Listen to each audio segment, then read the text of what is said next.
All right, everyone, just you and me. That's you, me and Alex. Welcome. This is Secondary Comics along with Comic Galore. What's going on, everyone? All right, we got zero people in the house, so there's no one to shout out in the chat. So anyway, it's not. Well, I guess it's kind of unusual to have a show or do live show on Sunday. So I figured, you know what, my wife is out of town. I took a half day today, and I figured, why not? Do a go live and just talk about things and talk about comic book related thing or anything that relates to life and or our habits and our desires and things that our own demons. Hey, HazelDan. Hey, instead of being in the chat, why don't you click on the link that I send you over to IG and come into the panel? That would be nice. Yeah, that'll be nice. You know, join join the group or join the panel, HazelDan. So anyway, Great. I know we had a show on Tuesday, right? We talked about a lot of things. We talked about the market. We talked about how James Gunn had did a 10-year slate of things that he had planned to do, and I just want to talk about um, I want to talk about movies, comic book related movies or TV shows. How we have how would you, how would I word it? Um, how did progress? Hey, Lord Tatman, how you doing? Going to talk about movies, comic book related movies. Are we spoiled? I'm growing up during the '80s. There's no, I think there was one or two. There was Incredible Hulk, right?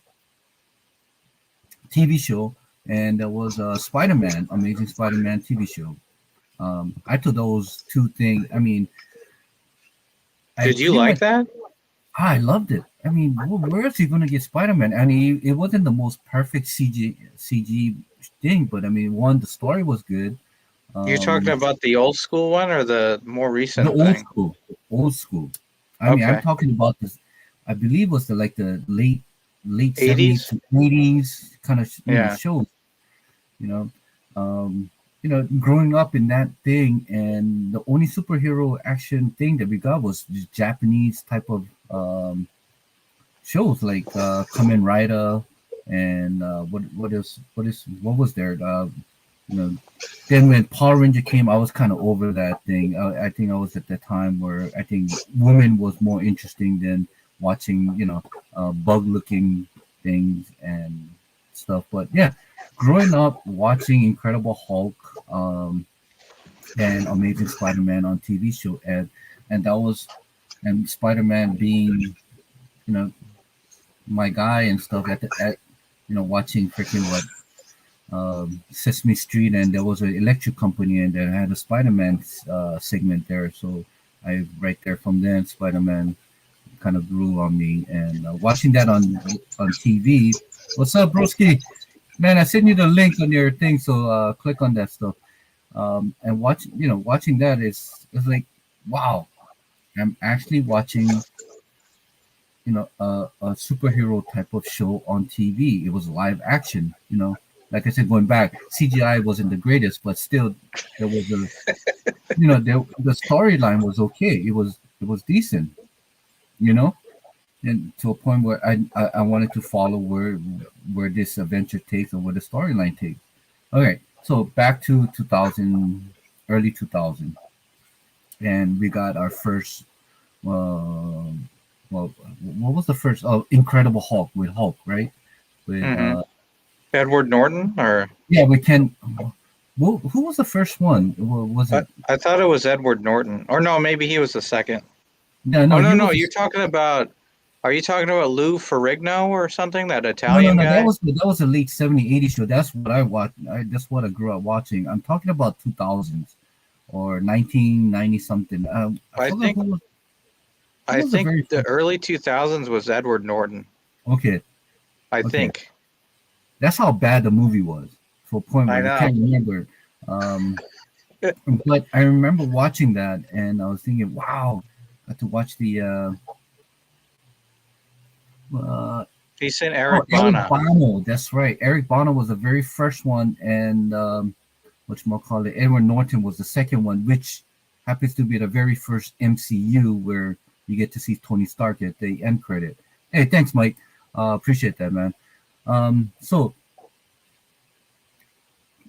because the reason I'm bringing this topic is that I see a lot of people bitching about how bad the story is, how they should have done this, how they should have done that, but you know, just going if you just take the time backwards and watching the very first MCU, how it evolved, how the storytelling was. I mean, it's to a point where now it's like, are we spoiled? Do you feel that we are being spoiled with this Marvel and DC live action movies? I Um, I feel like now it's more about the special effects than the writing. Now, I'm saying. But I mean, yeah, I think that Iron Man was like somewhat of an anomaly because the movies that had come out before that were like okay. Blade was insane, and I don't know why it didn't do better than it did. I really liked Blade, and I have that movie. I've watched it several times. I like Wesley Snipes. I think maybe it's just part of my bias with that actor. I like that guy, but I think that was a good movie, and I think they spent the money in the right places because there's now because technology is advanced to the point that it has. The emphasis is always on how spectacular visually can we make this movie now. We need to make this like a fireworks show rather than a story. That's how I Aquaman when I watched it. To me, it felt more like a visual like thing. It felt like more focused on special effects and making everything look really crazy looking with colors everywhere, and less so on there was a story there, but it felt like a peripheral thing. It didn't feel like the main point of the film. It's like how far uh, can we stretch these things? To me, that's how it felt. no, I mean, I remember when Punisher first came out. Remember when Punisher with there was I think there was two different Punisher. There was Punisher. Not the guy in Rocky, right? In Rocky 3 or 4 or whatever, the Yeah, I mean, there Russian was guy, it was almost like Batman. I remember watching Batman with Tim Burton Batman. The first one, the Dolph first. Lundgren, right? That's Dolph right. Lundgren. It just I remember watching this thing, and regardless what the storyline was, it was just more enjoyable watching it, and I appreciate it, and I enjoyed it, you know. Um, then so on, then you got the Hulk with Eric Bana. It was okay. Then Edward Norton came out. It was all right. I mean, the Chinese guy should never direct an American film. Just giving you a heads up on that. I don't care how many Academy Award he has won, but then now we got this to a point where you know, I enjoy every one of them. I mean, don't get me wrong. I Till this day, still a kid at heart that watching live action, comic book related What did you shows or think of TV. What did you think of But the second Punisher with Thomas Jane? uh, it was good. I At liked the it. time, I didn't know I anything really about liked it. chemistry. A lot of people love to hate that movie. I think it was okay. I You mean, I know what don't my dislike favorite it. scene from that movie was? What? The Russian. When he fights the Russian, it's crazy. Super crazy scene. I mean, they destroyed the entire like area that they were fighting in, and it seemed hyper realistic. Actually, one of the things that was pretty cool that I looked up, Kevin Nash played the Russian, right, Dave? Kevin Nash, the basketball player? Kevin Nash, the wrestler from WCW, and later on, I think he was in WWE. Oh no, see, I don't They follow used him wrestling. as the Russian, and one of the scenes where Thomas Jane, or I should say the Punisher, and he are fighting, um, he takes a butterfly knife out, the Punisher, and stabs the Russian in the chest with it. And that scene is actually real. Kevin Nash actually got stabbed with the butterfly knife. It went like 3 or 4 inches in. So he But actually he really got stabbed. yeah, but Wow. he's such a huge guy. I think they said he's like 6'10", Jeez. and he's just huge chest, big guy, and he just played the part. Even though he had just been stabbed, he kept going through the scene. So it was crazy. It's a wild scene. What's up, Phantom Renegade? Yeah, I don't know too much about Punisher. I don't read Punisher books. It was not my type of thing. I mean, it's a lot of people love it. I think it's a cool character. I just feel bad that Punisher will never make it into MCU ever again because it's so violent. And if they ever make it into PG-13, it'll be too comical. It just somehow degrades the character. So I Yeah, feel bad for all Punisher because that would be an awesome character to add into MCU along with Daredevil coming out in Disney Plus. But going back again on the topic, I'm just somehow going off track here. But no, I agree. I agree with what you're saying. No, you I know, guess I just like characters. I like other characters. I like Wolverine and the X-Men and Iron Man and everything like that. You know why I liked Iron Man too? See, there's a commonality between Iron Man and the Punisher, and most people be like, "Well, what the hell is that?" They're kind of like different types of characters.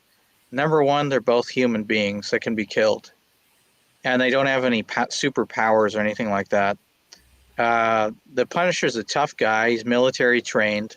I think he was in special forces. If you look at his the origin of the Punisher and stuff, I think that's what it is. And he's basically strategic. He has to be strategic. He uses equipment, and Tony Stark is kind of like that. I mean, he's a genius, and he's a scientist, and he relies on his equipment to do things. So those characters, to me, because they're grounded in more reality, I feel like I'm more accepting of them. I think I can appreciate the characters more because I could see, oh yeah, I could see how that's possible. You start to feel like that when you watch the movie.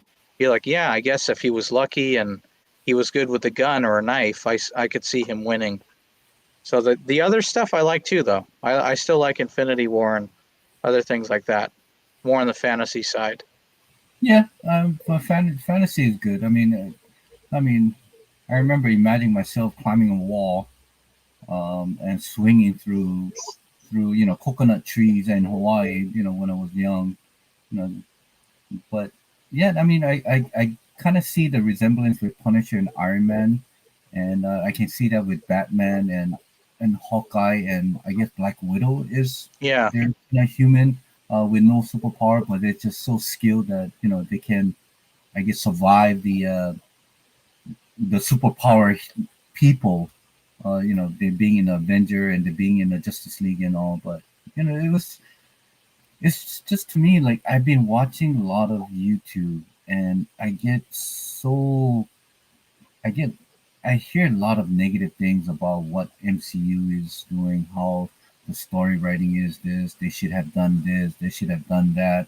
But I was just thinking if we never got Iron Man, Thor, and Captain America, and let's just say the slate moved over and they started with She-Hulk, Miss Marvel, you know, it wouldn't and have worked. I don't think. I think if they started with Miss Marvel and She Hulk, it would have failed. it would I have feel. if it had failed, but what would have been your reaction to first get to see a modern day live action thing with with star because I enjoy Miss Marvel. It was not to cater to adults, but a little bit more towards younger adults or even teenage to bring a lot of diversity character. I mean, audience over, but uh, it would not have worked. But what would have been your reaction to overall of seeing those characters? Then we got Shang Chi, then we got who's the new oh Hawkeye TV series. What would it what would it, we still would be like, damn, that was shit. Damn, that was not bad. That was pretty good. I want. Would you be a little bit more? Um, uh, would you be a little bit more excited to see where this is headed, or would you just shut it down and say, fuck it, I don't want to. This was waste of time. You mean if they had started with the shows they're doing now? Yeah, let's say it's never mind that the whole end game Infinity War didn't happen. It just start from how would you say it? Phase four? Is it phase four? Or is it phase I three? would have That's been out of it. I would have been. I wouldn't have been for anything like that because it's there's more political stuff injected into the material now. I You know what remember. I'm saying? Yeah, yeah. I remember this topic we talked about. You didn't like it because there's a lot of political thing that was injected into. Look, And so, yeah, the movies they started with Iron Man, Captain America, and all that. I feel like those were done right. They were true to the source material. They didn't try to add other bullshit in there unnecessarily to try to appeal to a wider audience. It's like, okay, we need to put this in, look, without sounding like discriminatory or anything like that, because I feel everyone deserves a chance if their acting ability justifies it. Do you know what I'm saying? If you have the ability and you portray the part really great, like Samuel Jackson did with Nick Fury, you are believable in that character role. Then I I will mean agree. but that But if you, character, but that but if character. you, yeah, Yeah, go but if ahead. you're just if you're shoving someone in there, like we need a lesbian Chinese woman, and we're gonna have her play the part of Spider-Man, and you're like, what the hell? What's going on here? And then she has no acting a bit. It just doesn't make sense. You're forcing some really weird, awkward. You're changing something that's like nothing to do with it. That's what I'm saying. When it's something like that, it just turns me off. And it's not because So you feel that Miss Marvel was forced? There was a political agenda behind what they were doing. So anyway, Kingdom Comics. Thanks for joining. We're talking about you know we're just talking about movies and TV shows in general, like what what was back then. Growing up watching Incredible Hulk and Spider Man in the late '70s to '80s, and what we see it now. And if we could just clean the slate, always, they said the Infinity War didn't happen, and we got injected with all these new characters like Miss Marvel, Hawkeye, and thing. What would be your reaction? And what Alex is saying is that he would be he wouldn't care for it because of the political agenda they injected into this. So, so Alex, so you're saying Miss Marvel was forced? Are you saying that? look, I know there's modern iterations of stuff that have come out more recently, like in the last 2 to 3 years. There's multiple. Oh well, now it's a multiverse, and there's 10 different versions of this character. Just start with the original and build from there. Why do you need to like start changing stuff up? Go with the tried and true formula that's been working. No, but If you gotta if think. But you have to think to a point where I think Loki part of the new phase. Correct me if I'm wrong. That new multiverse, that thing, did it happen? Did it not happen? I'm just, like I said, going oh, back you're to. talking about are you talking about the series or the character that was in Infinity War and the other Avenger movies?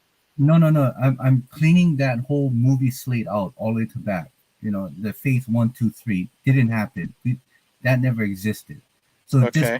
get that out of your mind, and just say, okay, MCU is gonna start with this character. Then we're gonna Disney Plus came out with Miss Marvel, She Hulk, and Hawkeye, and there's a movie with I don't know. I get Doctor Strange and Shang Chi.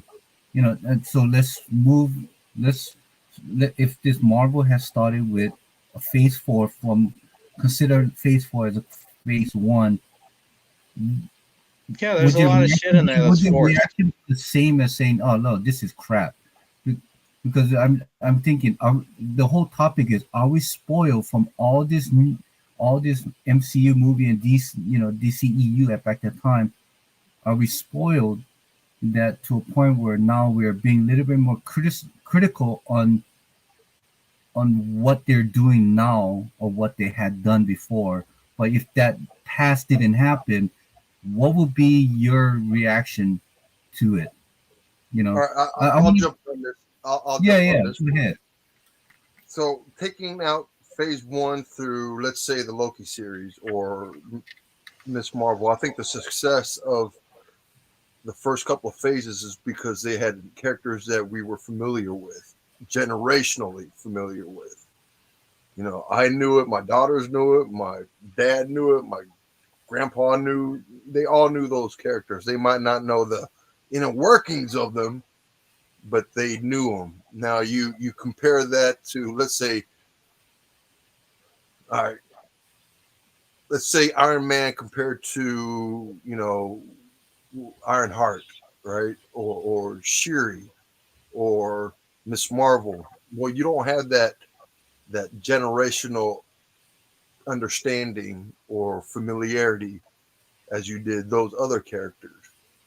So, in order for us to, it is my belief, in order for us to go to Miss Marvel and watch that show, one of two things got to happen. Either we are familiar with who is Miss Marvel, or two, that trailer better be freaking super phenomenal.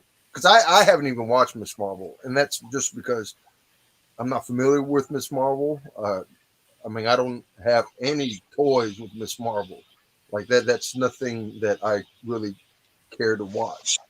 I heard it was good. I heard there was some pretty cool end scenes. But for me, I don't really care Yeah, for but Miss you need to Marvel. understand, Tito, is that when they first started with the phase one with Marvel, Captain America, and Thor, I would say majority of the people that who was not comic book related, not read comic book or know about the whole genre of this character, they didn't know what Iron Man was. It was their first time ever seeing a character from a Marvel that just somehow was a big success. Even with Thor, nobody knew what Thor was. I mean, I can ask Well, I people. mean, even then, maybe not Iron Man, but Thor. Who came after Captain America? Who else? What was after Captain America? They were at least generational. Yeah. When, when did Miss Marvel? I mean, whatever that girl's name, Miss Marvel. When did she come out? Like in the late 2000s? I think it was it was in the it was in 2000. I believe was in 2000 and oh geez, what year was that? So 2014. 2000. It's no Yeah, older than 20 years 2000. old. So you don't even have a generation in there to actually really be familiar with Recognize it. the character. So going back again, okay, let's keep that in mind. So let's say that if this character that you have no idea of, because now you're in the same mindset as what a lot of people have seen and been in when they saw, Iron Man for the first time. You have nobody know who this character was. You knew he existed, but just have no idea of it. Mhm. Now, this is kind of awkward because we've been through that phase. But I mean, if Miss Marvel was If none of introduced, Phase 4 would happen, then yeah, that thriller needs to happen to grasp me, and then I got to somehow identify with that character for me to watch. And from that trailer, first of all, it was a kid, so I mean, it's kind of hard for me to identify with the new age kids that's happening right now. And two is I don't remember it being pow pow pew pew all over the place. So those two things is probably what held me back the most. Now, I mean, the story could have been great. I don't know, but you got to get me there first, and that didn't get me there. The Iron Man, right? Iron Man. What trailers you have? Boom, bombs. All the CGI shit. Right? That's what got me there. Miss Marvel didn't get me into the show because it didn't have anything that I was connected with. Have you watched any of the new TV shows and then like Hawkeye or? Yeah, I watched Hawkeye. I watched Hawkeye. I watched Loki. I watched Moon Knight. What is there another one? I think I watched all of them except for Miss Marvel, to be honest with you.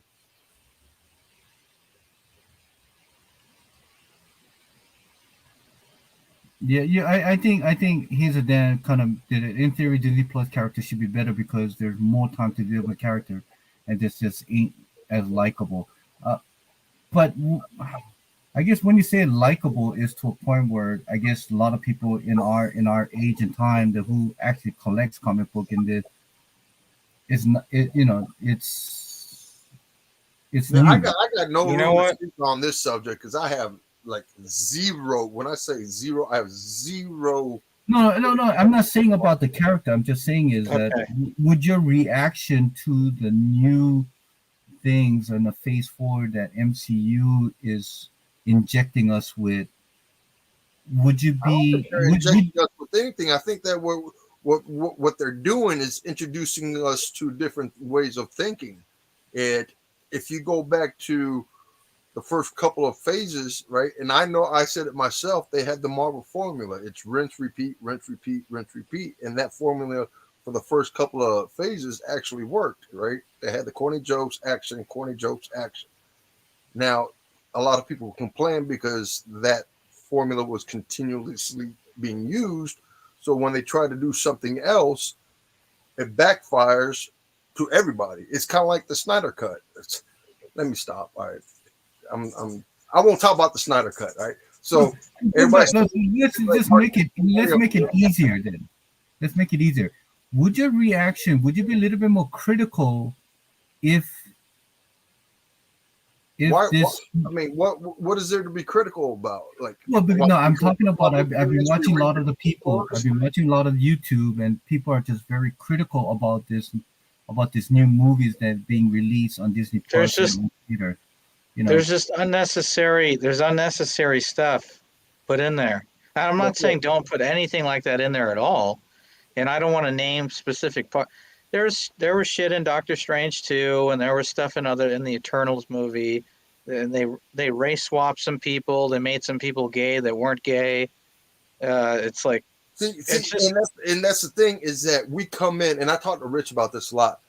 As comic book fans, we come in with all this baggage and history of these characters that it's hard for us to adapt to change of those characters that we are used to. See, the average moviegoer don't know shit about Eternals. They don't know shit about Doctor Strange. What they care about is watching a good movie, being entertained, laugh, cry, and talked about after the movies.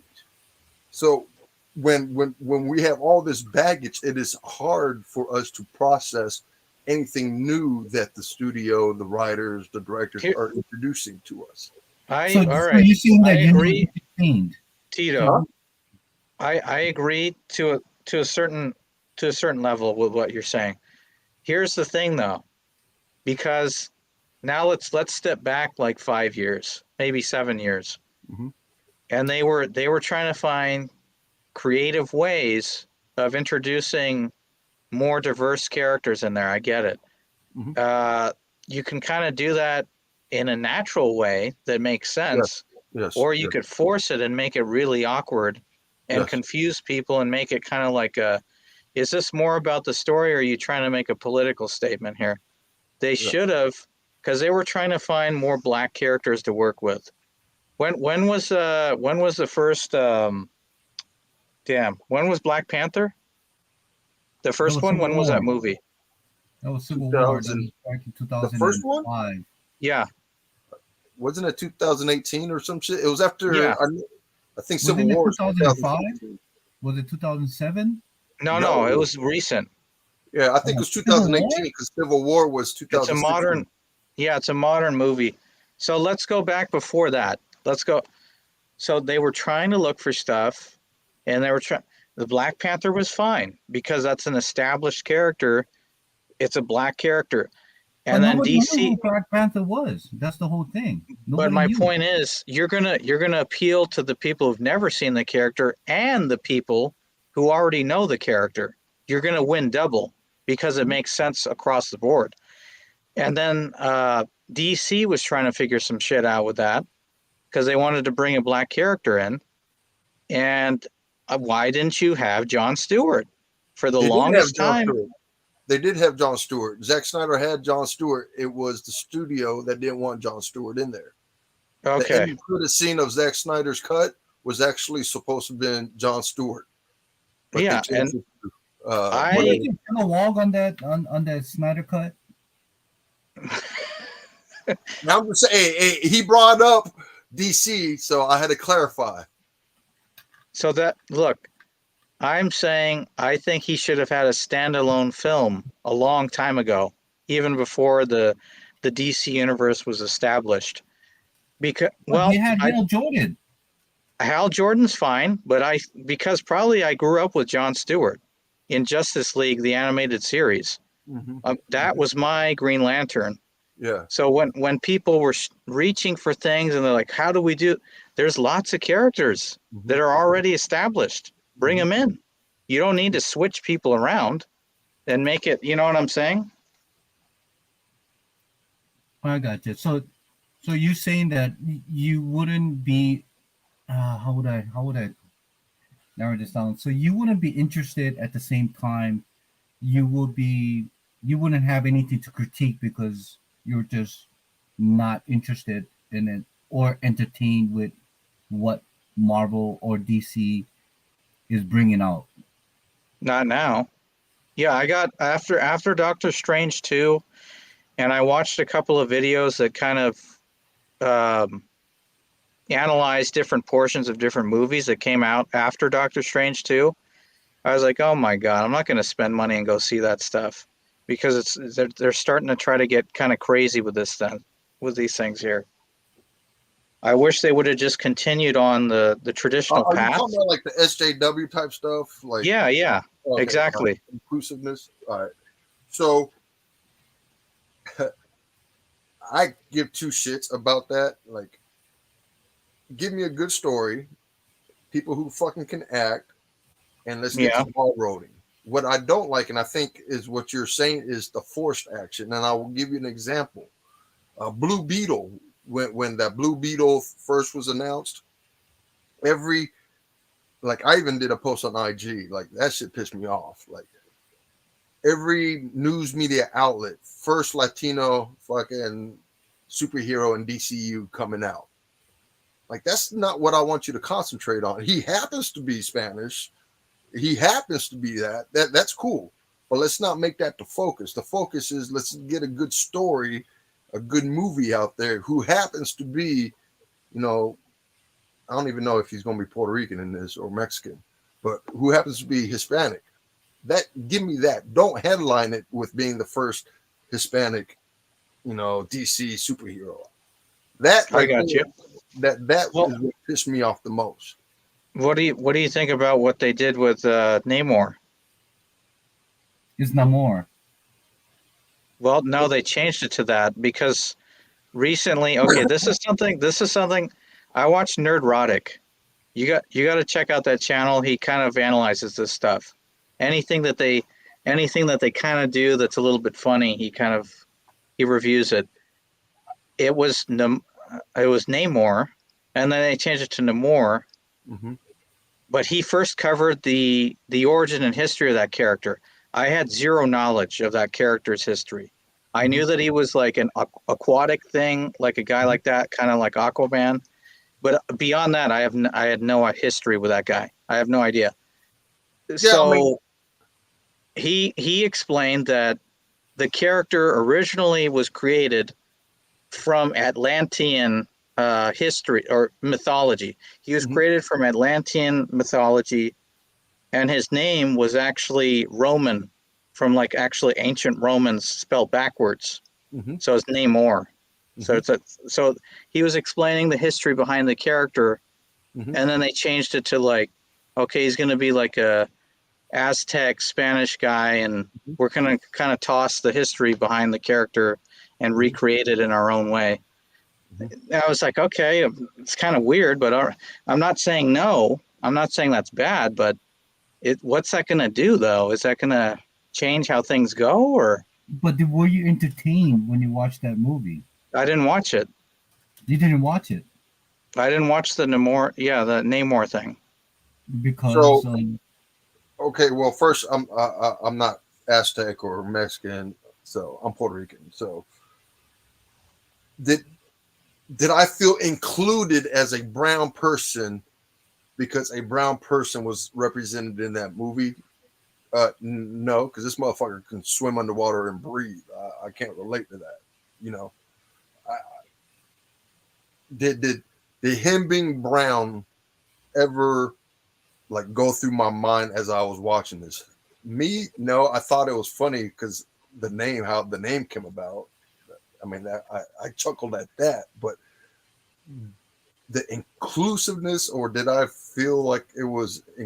No, I try to take the comic hat off when I go watch these movies and put on, let's get an entertained hat on. And right. So I don't come in with that baggage and start hyper criticizing the movie for what I know. You know, the MCU is probably, I don't even know how to explain, like a whole different universe from the comics in itself. So whatever, origin story they have out there is an Elseworld, different universe story that you would have in a comic. Just like in a comic, if you had like a different universe in the comics, it'll be a different story. Now that's just how I saw it. And I got to give credit to Rich because, I was always hypercritical. And he would say, stop watching those fucking TV shows or those videos because you're falling into hyper criticizing the movies. Enjoy it for what it is. Try to take everything away from what you know and just enjoy the movie. Because that's what the studios are. That's who they're aiming for, is the people that don't know, which is a bigger audience. It's a huge majority of what this comic book community is. Let me just get to the chat, and I just want to shout out to Drahcir. He's at work, so if he didn't, I'm sure he probably would inject what his opinions are. And also, we got the Doom 143, and we got the Josie, Maldonado, Rivera. Hello, that's how Josie. are you? Huh? That's Josie. Oh, Josie. Okay. Welcome. And yeah, to me it's like every movie that I go to, I have no expectation. The only thing that I had high expectation was for the Justice League. For the Justice League, because I saw the Dawn of Justice, and that was the only thing that I had a high expectation going in, and I came out very disappointed. And from then on is to a point where I'm gonna go in as just a regular person going in to see if I get entertained or not. And I can tell you right now, out of all the movies I have seen in Marvel or DC, that I was very entertained. Even with Eternals, because I don't know anything about Eternal, but I just loved it. I mean, I couldn't say love it. I enjoyed it. I was entertained. I did not fall asleep. I did not think that this was waste of my $15 going in. And I think everybody, and I brought this subject up because I think a lot of the critics within this community are losing that grip that this whole movie, this whole MCU thing, regardless where it's headed, it was supposed to entertain majority of the people who goes into the thing without any high expectation. So bottom line is, are you entertained? Are you not? And I think Gladiator. Yeah, exactly. Yeah. Are you not entertained? And so I'm going back again. It's like, are are we as a comic book community being critical? What's up, Gomez? Yeah, dude.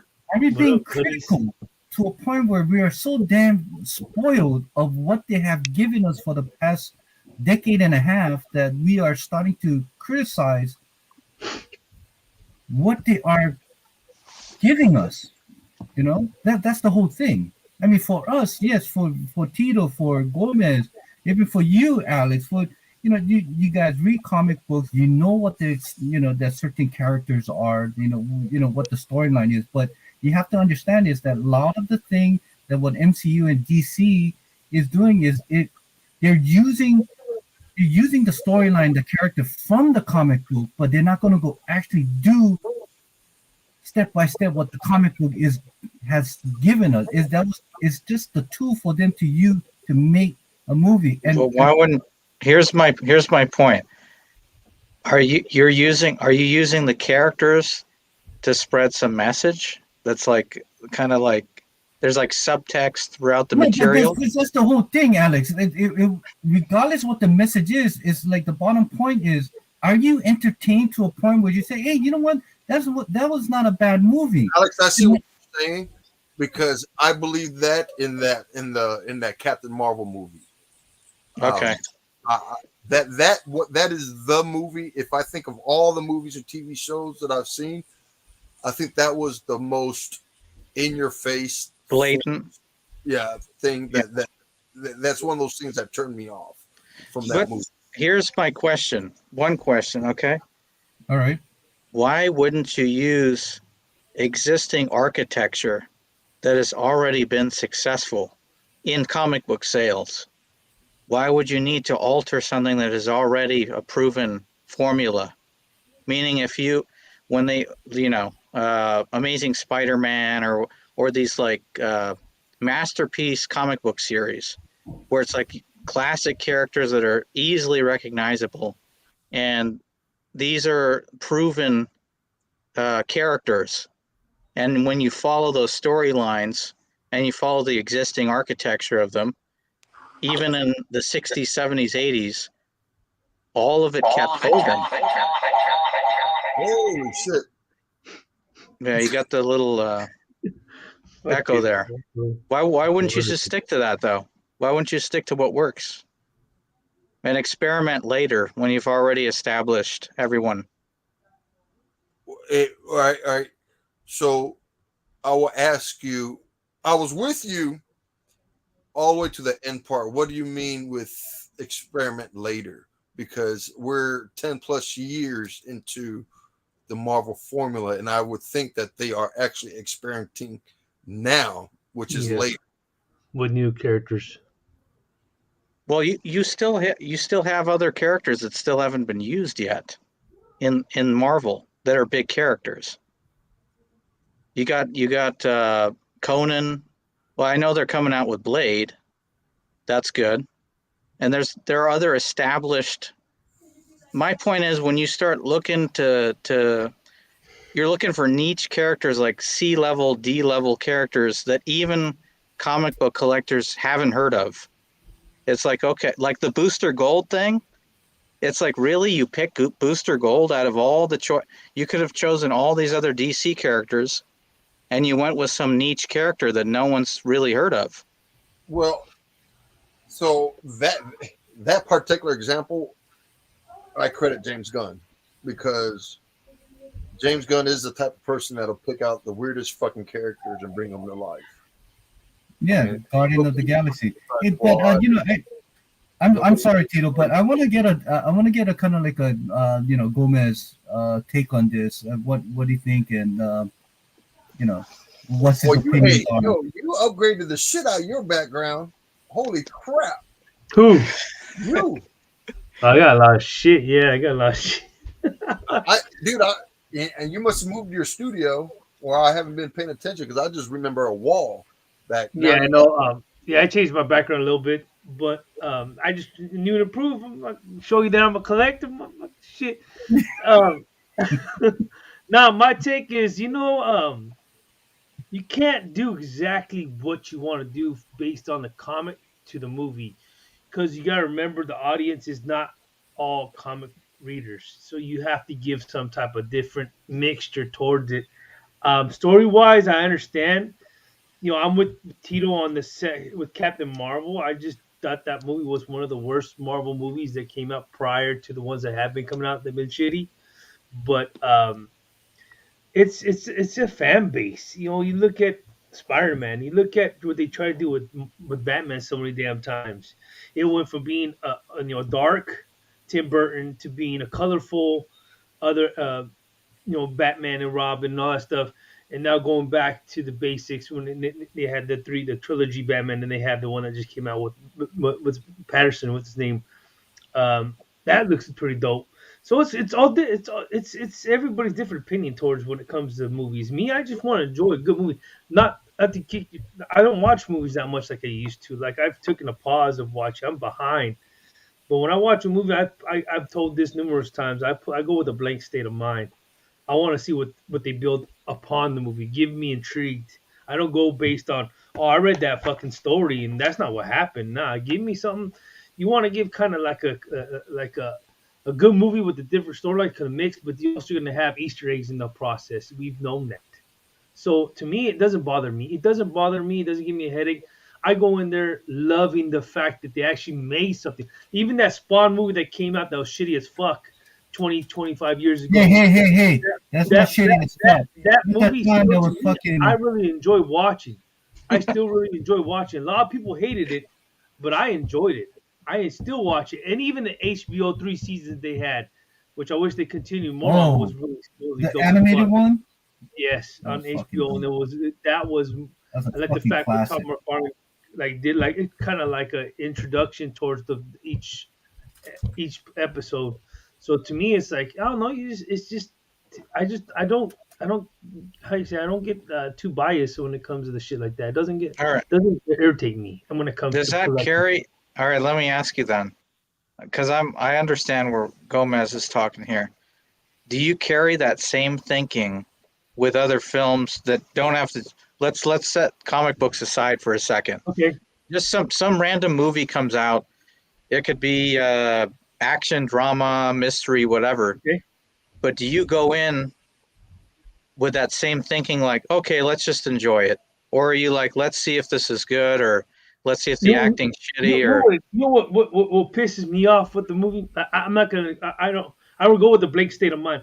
When you see a dope ass cover, or anything else, like a comic or a movie, you're like, oh, this movie looks like it's gonna be dope. Then it's filmed like it's in Italy or Switzerland, and it's a fucking weak ass movie. But the cover, the way they did, I just watched the movie recently. Looks like it's gonna be a good movie. You watch it, it's beat the shit horrible. So it's like one of those things. It's like you can't. How you say? I always try to enjoy a movie. I've watched so many damn movies. I try to enjoy a movie because it's just how my thought is. I've seen numerous people say, I fucking hate this movie. This movie's garbage. I watch it. I don't go based what what you said or whatever say. I go based on what I feel like I'm gonna enjoy as a person. And that I like to have people next to me watch it because we both give our insight. So to me, maybe part. I don't. It doesn't bother me. Like I like to give the benefit of the doubt. It's just I think how I am. Maybe it's just part of it is the stuff I mentioned before, but part of it for me, I think, is just part of my personality. Size 12, buddy. Size 12. Nice.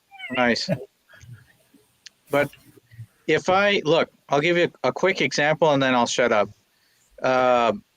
Did you see any of the Scream films? Yeah, I watched the older ones, not the recent ones, to be honest. Okay, so 1 through 3, yeah, obviously there's going to be parts of it that are kind of bullshit. Yeah. Like people jumping out of a window out of a 4-story building and they live and they can still run 10 miles, and it's like, dude, that would never happen. The Black Widow movie, that was that. Okay. That movie, I don't know where you're going with this, but let me jump in. Like, I was like, excuse me, first I was like, this bitch just got thrown out of the car, fell down 3 stories, fucking got exploded going down the subway, and she just walks away. Like, how is that fucking possible? Okay, so now with what you just said, there are some people that will just take it and go, cool, let's keep going. But as soon as shit like that happens, I'm turned off. No fucking way. I'm like, dude, this is like, what is this?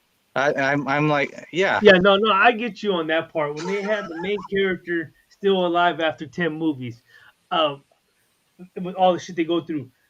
Short story, quick. That Scream movies are based on a true story of this guy, right? You seen that documentary? I was on TV probably like about a month ago, about a guy who had like some hauntings into him, and he used to be a peeping tom into a dorm, and killed 3 women and a guy, I think. And it's based upon that story, Okay. a true story that breaks down the Scream. But they kind of like they got the concept of being a serial killer of not knowing who he was, but he was like like demons that kind of like in the spirit just straight tease antagonize them too. He would camp out in the wilderness of a fucking dorms and kill these 3 girls. It was a crazy story. Me and my wife watched it about a month I'll ago. I'll check it out. That sounds Yeah, crazy. I'll send you guys a link or whatever. The story of it. We just watched it. My wife, from watching that, because of the activity and everything else in the background, she couldn't sleep for 2 nights because she was thinking of that shit. No joke. And we got Mike, the Joker M2021 in the house. Hell yeah. I just finished. You know what? The funny thing is, after I got up, I know you in lives. I was watching a thing and fucking was entertaining, and I feel so bad for fucking Big E's and shit that happened to him. But With that what's your one. yeah. But what's your take on this whole thing? Are we being spoiled with all these movies that we're getting from MCU or DC? You know, I want to get your opinion on it. You know, what your feel is. Are we getting spoiled? That's the question with the more. Yeah, are we getting spoiled? Are we getting more critical? I mean, I guess we do. I guess we do expect the best, right? Because fucking the Marvel movies like Iron Man, like the Phase 1 movies, like set the bar so high, right? So you want to just top that and top that and top that and top that. But what can you top? Like, it's so much you can do to top that. Yo, what's going on, comics and culture? So I mean, now when it comes to, I'm gonna talk about DC now, because Marvel right now is kind of taking the back burner right now, because right now the focus right now is on DC, James Gunn, and all that. So this is kind of like all right, DC, you got the easy layup. Let's see what you're gonna do. You know what I mean? But we're known that DC is always a letdown, right? DC always lets us down, and DC always this and that. But now we got James Gunn. You never know. He turned Guardians into the Galaxy into gold, right? Nobody knew about Guardians of the Galaxy before James Gunn. So now with all these plans that he's trying to do for 8 to 10 years, of course we're spoiled. Of course we expect the best and the most out of James Gunn to turn a whole universe, DC universe, into into billions of dollars, right? So I mean, yeah, but I mean, but okay, I gotta kind of disagree with what James Gunn. I'm sure he has great plans for the fan base, right? But the thing is, all right, so he did a hit with MCU with Guardians of the Galaxy, brought some obscure characters, made into a character, but that's already what he used Michael Bendis storyline. He used that backstory to bring that character to life, right? Mm-hmm. Because that was Michael Bendis's run that he had. The movie that you're seeing is all Michael Bendis story. Yeah, it's true. This is true, but right? Without James Gunn brought it to visual life. Exactly, but the thing is, what about his other 2 movies that he has done with? What's that one movie that he had done? I mean, Guardians of the Galaxy #2. I mean, I enjoyed it, but was it that good? You know, are we expect that Guardians of the Galaxy 3 is going to be good? And, also at the time, it's like, did the Suicide Squad? How was that movie? Was it a hit or was not a hit? So, so there is a pros and cons to this. The whole thing is that James Gunn might be the savior for DCU, but we have to wait and see, because his slate is going to come out in 2025 to 2027. I mean, we still got another 4 to 5 years to see exactly how this is what I'm here. The question you asked was like, are we spoiled, right? Are we spoiled with all these? Yeah, are we spoiled? And you're damn right we are. You're damn right we are. We all spoiled. We can't sit here and say, no, we're not. We are spoiled. We see all these billion-dollar movies being made. Iron Man brought to life. Spider-Man brought to life. You expect the best. You want more. You want top tier all the time, right? So yeah, you're damn right we're spoiled. It takes some more things to touch the property. This is what I fear with James Gunn. I fear that James Gunn is going to bring a different visual, different storytelling through the directors that he reaches out to and gets them to sign on. What I fear is that he's going to go so left with these characters, and because the baggage that we have, we're going to complain so much. Oh yeah, that he's going to get Zack Snyder. You're right. You're damn right. You're damn right. Yeah. And that's the problem as us collectors that go watch these movies is we can't take that hat off. Yeah. It's hard for us to take that hat off. And that's what we need to do is to go in there. It's easy for me to take my hat off. I mean, fuck, man. I mean, it's a movie. I mean, what? Because unless I have a full control of what needs to be done, I mean, I take that hat off and go there with empty mind. And the bottom line for me is, am I getting my $15 worth when I go see these movies? And I can tell you right now, so far, yes, I am being entertained. And if you watch all these YouTube people criticize about this new slates and the new movie that came out, it all happens to be like us, like Tito. They can't take that hat off, saying, "Fuck, what are they thinking?" You know, you know. And the main thing is the Thor number 4, the Gore, the God Butcher, whatever. The God Butcher. Yeah, that's not the character that everybody knew with Jason Aaron run. You know, he was supposed to be more savage. It was supposed to be more glory. It was supposed to be a badass, but they just made him to a fucking kid kidnapper. Baby. Yeah, a baby kidnapper. And so, but the thing is, not. We are only considered as probably 1% of this whole population that is into comics. So if you ask other people, I asked my wife, "Hey, did you enjoy the movie?" She fucking enjoyed it because one, it was comical. She laughed her ass off with the gold, you know. Yeah, you're right. She walked out saying, "Hey, yeah, but Marvel tends not be dark." She didn't understand what the movie is about, but she enjoyed what she saw in 2.5 hours that was given. So and then always dawned to me is like, yeah, maybe we are overthinking this. We are maybe being too critical because, like what Mike said earlier, yes, damn right, we are being spoiled because they gave us the best of support, and to top that, now they're being. It doesn't part to what we saw in Infinity War and Endgame. Okay, plus, I mean, if you really think about Infinity and Endgame, from probably what the second movie in the phase 1, we started seeing glimpse of like the overarching arc of what's going on. Like there's a big baddie from behind. Well, how many movies are we in right now in the movies that has an overarching arc? None. It's just like we're right now kind of like in that buffer zone in the movies where we're just going from one movie to another.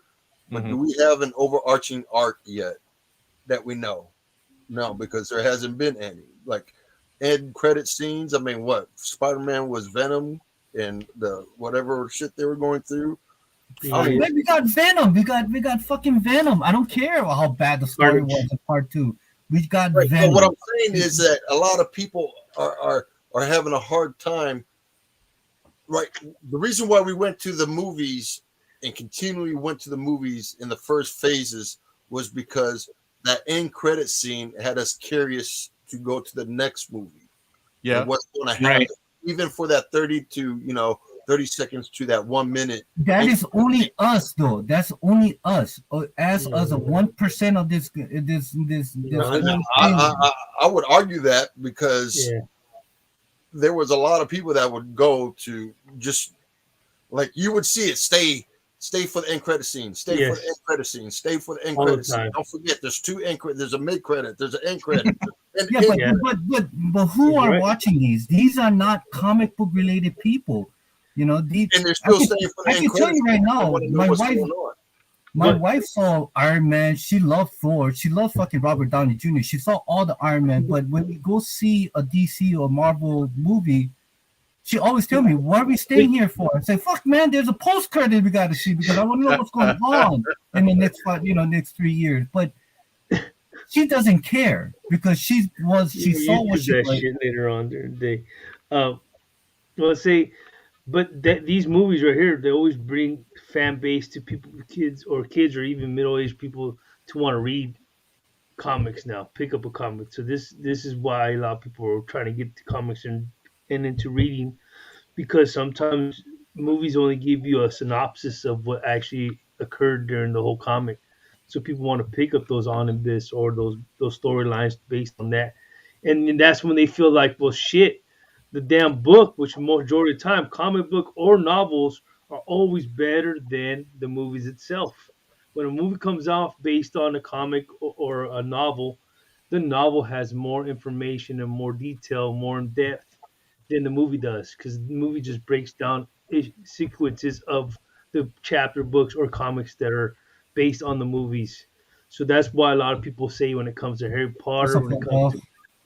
to Guardians of the Galaxy, comes to any type of movie that looks like a good movie. When you actually read the comic, you're like, shit, they left out all this shit that's important information, but not enough information to share in a movie that they're making. So that's why a lot of people, I think, tend to go back and try to pick up that novel or those books to read, to get more information, and it excites them that they gather information. Like myself, if I watch a movie, I'm like, shit, I want to see what's about that character, Hellboy. That's what makes me pick up Hellboy, Mike Mignola, and read more Hellboy, because when I first saw him, that's one the character I never knew about when I first saw the first Hellboy movie, that made me get intrigued to read some of his stories. And Well, I'm so, glad you brought that up because I just recently saw Super Son, the animated series. It was a movie on HBO Max, and I read the whole Super Son, the first volume, and I can tell you right now, it absolutely had nothing. It was totally, it was almost like a two different story what they showed on the animated series and what I read on the Red, comic book. But the whole idea is there, yeah, the building the foundation, the chemistry, but the whole story was different. So did I enjoy it? Even though after I watched it, yes, I enjoyed it. I enjoyed the fact that they actually had Damian Wayne and Jonathan feels like Kent a variant, in huh? the movie. I Yeah, think we some of us, I'm not gonna say all of us, I think some of us learned to separate, okay, what we know about the comic book and what the story is gonna be and what's the snap, and be Shit, entertained. man. So if it's not gonna be this way, all right, I'm gonna be entertained somehow. Like for example, Venom 2, shit movie. But I Yeah, enjoyed watching Venom. I enjoyed watching Carnage live action. You know what I mean? So thank you, Mike. I enjoyed those characters, but it was a shit movie. You know what I mean? Yeah, it So was a crap. yeah. 361, baby. But it has to take us comic book people, comic book nerds, whatever, to separate what we know about this movie and just sit down and enjoy it. That's it. That's Yeah. what I do. Yeah. Okay, and I'm going to inject this other thing is that do you feel that because we're so criticized and the way that we are portraying in this movie, are we being a little bit more critical because of the books that we have in our collection might have depreciated, or that you think that has anything to do with it? Going back with what you said, Mike, is that Venom 2, I enjoyed it. Yeah, story was crap, but It was Venom because of 1. the movie, that book ASM 361, it plummeted. Yeah. It was, Oh, yeah. So do you feel that maybe because of that, All right, let me something- chime in on that. Let me chime in on the 361. The Carnage, right? The Carnage book, right? Yes. Okay, I feel like they picked the right guy. Woody Harrelson's a crazy guy, but I think that they shortchanged the character. I feel like there were certain aspects to the character that weren't explored, and I think that they shouldn't have just tossed him away in one movie like that. I think it should have been something that was slowly developed, and you get a more deeper feel for who the character was. The guy's a freaking serial killer. Yeah. So the thing, and there was a concerted effort to try to get that film, Venom. What was it called? Venom something of Carnage. What was the title? What was the title of the freaking movie? I forgot the title. Look, this Sorry, guys. Oh, let there be carnage. Oh, Let there there you be carnage. Okay, so they attached it to the Venom movie, which is fine, I don't think that they should have just tossed him out like that. I think that they should have developed a character, and there was a concerted effort, like I was saying before, to make that film R-rated, because they could have explored certain aspects of the character more in depth, and it would have been more like kind of. And I know they'd be eliminating a certain audience, a certain like younger viewers and stuff like that. But then you look at Joker being R-rated and making $1 billion. I think that they should have given the character more attention. I think that was. You mean like give him a little bit more of the origin so that people know who he is, why he became this way. So are we talking about having a separate Carnage movie? Yeah, and then have them. You could have teased him in Venom, and then had a Carnage movie, and you could have run with that. You could have made a movie out of Carnage. I know a lot of people probably disagree with me. Oh, it's just a side character. Dude, it's a freaking serial killer. There's like mystery behind that. People are kind of, it's like a weird fascination with stuff like that. I don't know if you guys watch IDTV or True Crime or stuff like that. People are interested in that stuff. So if you dedicated an entire film to that character, I think that character would have taken off, and they could have squeezed at least 2 movies out of it. Mm-hmm. True. I because like I said, going back, I have so much free time. I don't sleep at night, so I watch a lot of videos, and majority of the videos that I see there, the people are just being critical when it comes to these new up and coming movies, and I was thinking, God, man, I understand the whole point, but the thing is, you're not saying that you're not entertained, and some people saying like, I can't believe I wasted $15 for I fell asleep on it. Some people walked out of it because they're mad. But I guess it goes not only Marvel; it goes all the way to Star Wars, and I think this is something that maybe Kingdom Comic Tito might inject with me, is that the first 3 movies, the phase episode 4, 5, 6 that we got during the 70s all the way to the all the way to the 90s, it was good. Then we got the prequel. Then we got episode 8, 9, or 7, 8, 9, which was, to me, I'm a huge Star Wars freak, so I couldn't take that. I couldn't take my hat off, and it was a crappy ass movie. So I will say this: the critics got to me with Solo, the movie Solo. The critics got into my ear. The critics persuaded me to not go watch that movie based on what they were saying. Then I watched that movie and thought to myself, the fuck was I doing listening to these clowns? Because that movie was good to me. I really enjoyed that movie. You enjoyed the whole trilogy of the last 3 well, the trilogy, the only movie that I really had problem was with The Last Jedi, was part 2. Part 1 was okay. Yeah, it was a rehash, but whatever. Part 2 is where I think everything went downhill, which led to a domino effect of part 3, but I still enjoyed part 3. It was part 2 that I've always had issues with. Part 3, I mean, you're talking about Rey Skywalker, right? Well, more of the handling of Luke Skywalker than anything else. So I mean, look, if you actually read, what the hell, George Lucas's original trilogy treatment, it was going to be a female heroine. It was still going to be led by a female. I don't mind. I don't mind if it's a female or colored, or regardless what their sexuality is. It was just to a point where, like, J.J. Abrams right there was just 1 and 3 was okay, or 7 and 9 was okay. 8 was just like, the fuck was happening in this movie? Like, yeah. I mean, yeah, Solo movie. Even the side stories, right? Yeah. The Rogue One.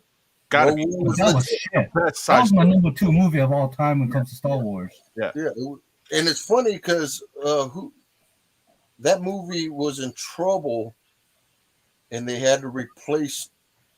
I don't know if that was Rich. Was that Ron Howard that did Rogue One, or was that or Ron Howard did Solo? But they had to replace. Ron Howard did the solo. Ron Howard did the solo, and there was another. It was done by I forgot the director's name, but fuck, I don't know. But the thing is that the scale that he has done is just. I enjoyed it from. Yeah, Rogue One was legit. I mean, Really? Solo and Rogue One was legit. Mm-hmm. Yeah, I agree. And it's something that. Go ahead. No, go ahead. So you were saying? No, I was just gonna say that it's something that the main story, the main trilogies at the end, 7, 8, 9, didn't pick up from what the side stories were doing. You know, they should have picked up not exactly what just something of nostalgia. You know what I mean? Because it didn't feel nostalgia. The 7, 6, 7, 8. What was it? 7, 8, 9. You know, of Star Wars. You know, to me at least. I don't know. Of course, obviously you had Harrison Ford there. You had Princess Leia, and you had Luke, right? So, but it just didn't feel. It didn't feel like, I don't know, to me, like the original. Mm-hmm. Yeah, no. The reason I didn't like the Force Awakens, episode 7, the episode 7 is like you got Rey. I mean, okay, like I said, regardless what the sexuality or sex of the character, but the thing is, it's just got so pushed towards the end that she knew she had the Force. I mean, with Kylo Ren, which had decades of training from being, having a Force sensitive to being Sith, and now you have this character comes in. She had no idea she had any power. Then towards the end, when she was fighting with Kylo Ren, that she could find, and it was during the battle of that lightsaber. She closes her eyes, and then she get the fuck out of here. It's almost like watching the Spider-Man, the Spider-Man movie when the Filipino guy that fucking did the ring and and opened a portal. And to me, that was a little bit too forced. And see, that's when my thinking hat comes in. I've been critical about it, but I was entertained. Yes, I was entertained, but at the point where, really, bitch, you fucking towards the end, you now you feel the force that come on, man. It's like no. Just and J.J. Abrams fucking copy and paste from episode number from George Lucas' original episode, New Hope. It was almost watching the same goddamn movie in a modern version of it, but it was forced.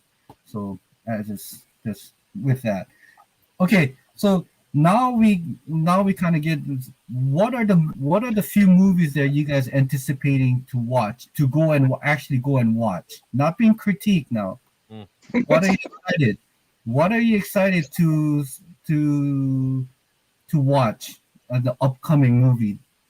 Like, we're getting Guardians of the Galaxy, we're getting Flashpoint, we're getting Quantumania. Yes, Funk Off, you're absolutely right. Can't wait for that one. Yeah, that's just badass. Yeah. John Wick. Yeah, see, even with John Wick, is like the universe is expanding is to a point where, fuck, man, I really enjoyed the part 1 and 2. The third one with, I don't know, man, just somehow I'm slowly losing interest, but I can't deny the fact that the fucking action is fucking right on top. Have you seen the footage of Keanu Reeves training? Yeah. Doing the 3-gun and stuff? Yeah. That's pretty sweet. Yeah, but this upcoming thing, him riding a horse and shooting gun at the same time, I was like, come on, man. And like, can we just stick with the original? I mean, I guess you gotta overtop like Fast and the Furious. The first 2, 3 was okay. Tokyo Drift happens to be the best Fast and Furious movie of all time. Then now become to a point where they start fucking being superheroes and fucking getting tanks and shit and fucking submarines submerged from the ocean. Were you okay? Let me ask you the question you asked a moment ago. When you said, what are you excited about that's coming out? Are you talking about stuff that's already been announced, or things that could potentially come up? there's a lot of potential things that could come up that we can always speculate, but whatever they have announced so far in MCU slate or even thing, and what I'm looking forward to right now is Quantum Mania. I want to know how they're gonna bring back what they have fucked up so far. Are they gonna make it worse? I want to see Adam Warlock. I want to see Adam Warlock. Guardians of the Galaxy?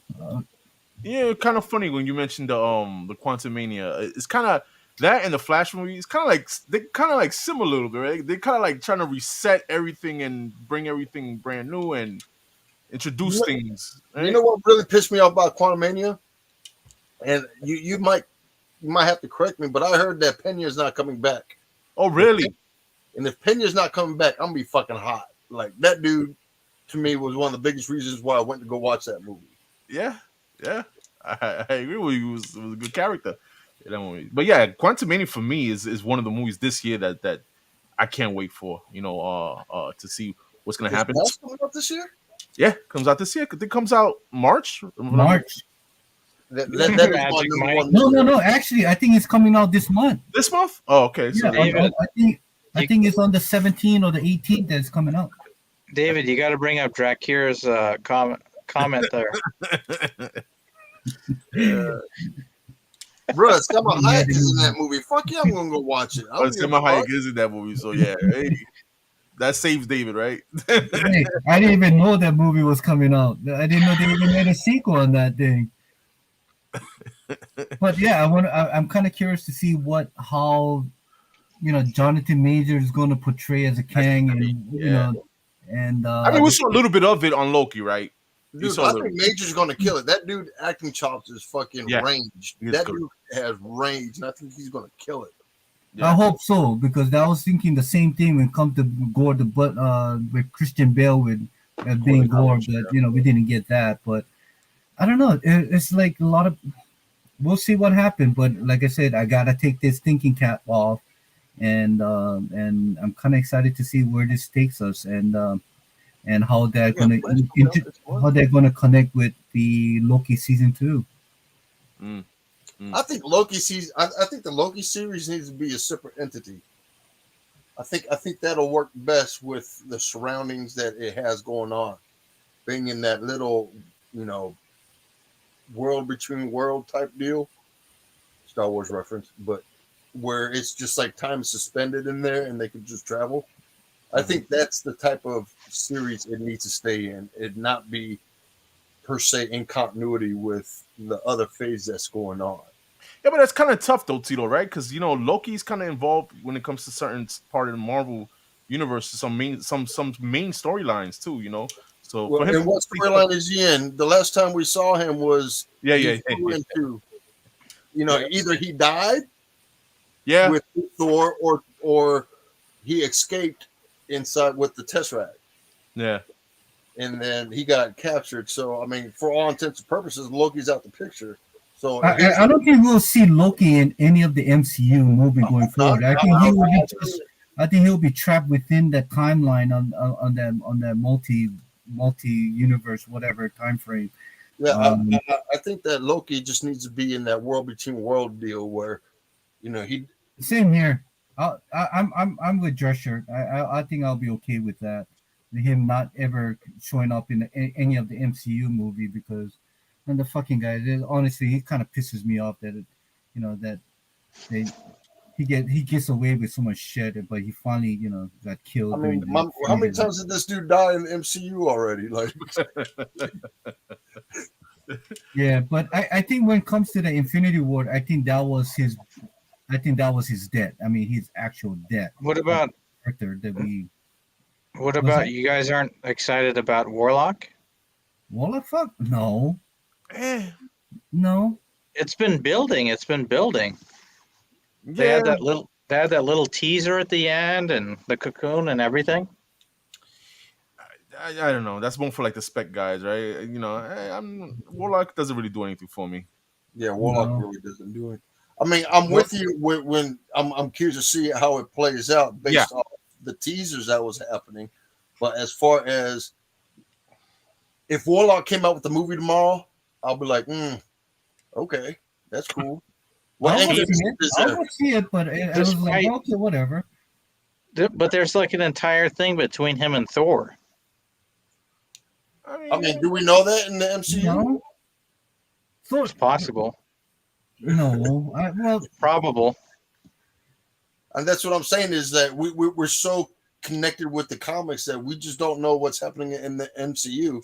And then when it doesn't happen in the MCU, you know, there's going to be critics with that. Well, I mean, does fucking my daughter know that there was problems between Warlock and Thor? Fuck no.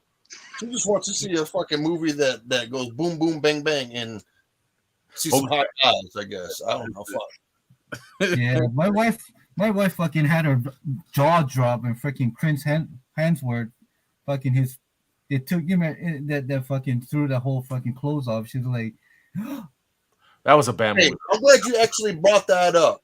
And this is going back to what Galore was saying about an hour ago.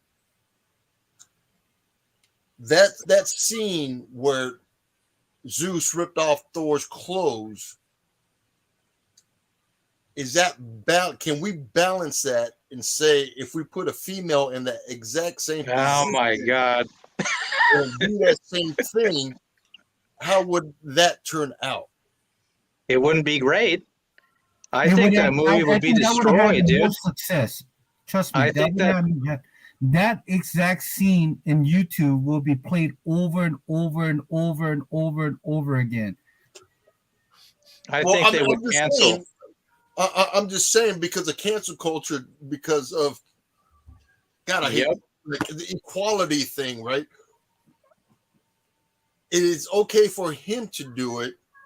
I don't know if there was a lot of like backlash for it, but if it is okay for him to do it, then how come Jane Foster? If Jane Foster was put in that same position and that same thing happened, Because you can't show fucking breasts, bro. It was PG-13 because of the times now, right? Because of the Me Too movement and all that stuff. So I guess and that plays into the overall narrative of like equality and shit like that, right?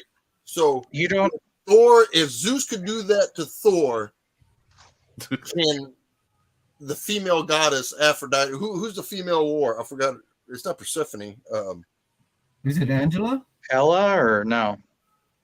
Well, Hela for all purposes is kind of gone. But let's say there was a female that was equivalent to Zeus in that position, because we already know if Zeus did it to Jane Foster, that's a shit show. Right? Yep. That's fucked up. But if you put a female in that same position as Zeus and did that to Jane Foster, what is that male director a bigot? Is that it wouldn't be good? It wouldn't be good. I'm telling you. Well, I'm saying is that if we're talking about, I'm a big person of balance. Josie knows this. Like, if you can do it, then I can do it. If they did it for Thor, then they could do it for Jane Foster. I agree. I agree. All right, let me say one thing. And people might call me a conspiracy theorist for this, but there's just these little anecdotal pieces scattered among all these different movies that lead me to believe that there's like a conscious effort to emasculate male comic book characters, like kicking guys in the balls. The woman throws the guy, and she went. It's like these little, like in Black Widow. I think that there was a scene between the main bad guy, I forgot the boss or what, and he couldn't break her nose or something, and then she smashes her own head on the table and said, "There, now I did it. You couldn't do it to me," or something like that. And it's just this little pit. And then the thing with making a goofball out of Thor stripping his clothes off. Tito brought it up, so it kind of like ignited this little thing in me right now. So now I'm like, I'm on this little roll. But there's this, and then the Doctor Strange thing, and then I get Scarlet Witch she's really powerful, but she kills Charles Xavier like he's nothing, a small fry. Kills Black Bolt, kills Mr. Fantastic. It's just what the hell's going on? Kind of I like it heard, seems I like heard that Scarlet Witch is pretty fucking OP, dude. Like this bitch can fuck some shit up in a heartbeat, like without even thinking. So going and understanding that I'm like, damn, they ain't lying. This bitch is pretty fucking bad. Like she fucked that even though that motherfucking Richard was like, yeah, his voice is like the strongest in the world or some shit. Like, dude, you're like the smartest dude in the world. What would you tell your enemy the weakness of your fucking? But I'm saying that's the way it was written. It was written to make the males stupid and the females to be powerful and superior. It just feels that way to me. It feels like that's a recurring theme. The whole movie was focused on Scarlet Witch. It wasn't focused on the Illuminati. But it was a Doctor Strange movie, and Doctor Strange is a moron. You see what I'm saying? Well, he wasn't a moron. I mean, it was to a point where they needed to use the Doctor Strange title to bring the origin and the thing for Scarlet Witch, and maybe I'm just biased. To link to WandaVision that we so loved and treasured during the COVID time. It to me is, I think that movie people will say sexist, but to me is, I enjoyed it. I mean, she could have had more sexier fucking costume, what they actually show in the comic book, but overall, I mean. But I'm saying, when you take a shit on like legacy characters within like a 30-second period, it's not going to leave a good taste in people's mouths. That have said, "Oh wow, look." They weren't the original. They were the variant of what the original. These are the variants of it. So getting rid of them, I totally understood. I mean, I knew that they weren't going to last long, but they have to kill the Fox universe before they bring in the mutants. So getting rid of Xavier like that, regardless if it was a variant or not, I totally understood. And as for Richard, Fantastic Four, I totally understood that, because that he would never make another Fantastic. He would never be a Fantastic. Come out as whatever the character he played, and fucking Inhuman. They gotta hit. I mean, if you've seen the TV version of it, they had to kill the damn character, because somehow it was to a point where no. And Peggy Carter, Captain Carter, whatever, and Monica Rambeau, those just to me it was just side thing. I don't know. Hey, HazelDan, right? Put up what HazelDan wrote. Yeah. I was just go ahead. Yeah. Okay, so it says that so CBG point Peggy Carter gave her a bigger fighter than Professor S and Miss Fantastic. That's okay. That's legitimate. Yeah. Yeah, it's a bitch against bitch. I mean, you got to have some fight, right? So, I am. Look, you guys want to talk about sexism? I mean, you got to have a bitch fucking fighting another bitch. I'm in love with Haley Atwell. This bitch is badass. Like, I got a picture with her up there. So that fight was like legit to me. I know that Peggy Carter can't, like, all Scarlet Witch had to do was like fucking snap his finger and there goes the arms. But for me, that was fan service, because I am a fan of Peggy Carter and a fan of Haley Atwell. So I'm a fan of X and Richards, but I just, out of all of them, I'm more of a Peggy Carter fan. So I'll take her too.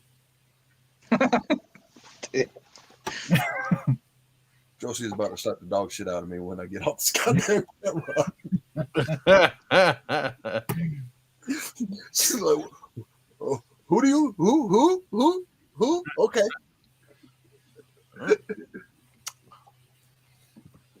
All right. I think, was there any other topic? I just wanted to bring, because, like I said, I just thought that, like, are we being spoiled? And, going back to, I just wanted to bring the subject out. I thought it was a very interesting topic to get you guys' opinion and what your thought was. And no, it was good. I liked discussing it. It's good, Dave. Yeah. And I just wanted to bring that up. And having on Sunday, it was to a point where I took a half day off. Absolutely nothing about comics. So let's talk about movies. That should have been the better subject of this shit. Well, yeah, well, but the thing is, the whole fucking title is hashtag comic talk. You know, it fucking had to do something with comic. You know, but But yeah, so, I mean, I what's think that? the hypercritics are having a hard time distinguishing the MCU and the comics, and it's just one of those things. Is they got to find the happy medium, and the happy medium just happens to be the general audience that far outweighs the comics. Yeah, we have a little voice, and they give us a bone, but for the most part, they appeal to the general audience and what story they think. Which goes back to what Galore was saying: is if they can adapt a storyline from the comics and make it work for the general audience, then I'm Yeah. sure they would. I'm sure they could find a way to do it with, probably changing up a few things here and there. But for the most part, I think they just appease the general audience more than the comic folks. Mm. And it's hard to say. I mean, I don't have the numbers in front of me or the stats, but as far as traditional paper comics, how is that doing? Are we doing good? Is there a lot of people buying brand new comics on a weekly basis to keep it running? It's hard to say. I mean, well, you can kind of see that the print run hasn't changed a bit. I mean, from the '90s, you got millions, Why would it millions, say and you there's got one in 25s, there's one in 50s, one in 100s, one in 250s, one in 1000s? The print run's not going to change because everybody wants that fucking ratio variant. from what I have seen, they said that when it comes to Marvel, the pretty good read is the X-Men Red. I mean, I heard that's a pretty good read. When You it still comes to got that going on, or is that a volume 2? it's a volume 2. Oh, I heard that was a pretty good. It's a decent read. Now, I'll be doing the FOCs right with Josh, and we keep up with the new. Well, he keeps up with the new books, and I read some. I don't read them all like he does. And for me, for what it seems now with the new books, DC has better storytelling than Marvel does. And I'm gonna keep it real, and I'm gonna keep it on. Tell me one good Marvel read that you've read in the past couple years. In past couple of years. Yeah. Actually, I haven't read anything new because I've been just catching up. I just reading the old stuff that was already established. But I read Extreme X-Men, with Chris Claremont and Salvatore Roca. I mean, not Salvatore Roca. Yeah, Salvatore Roca.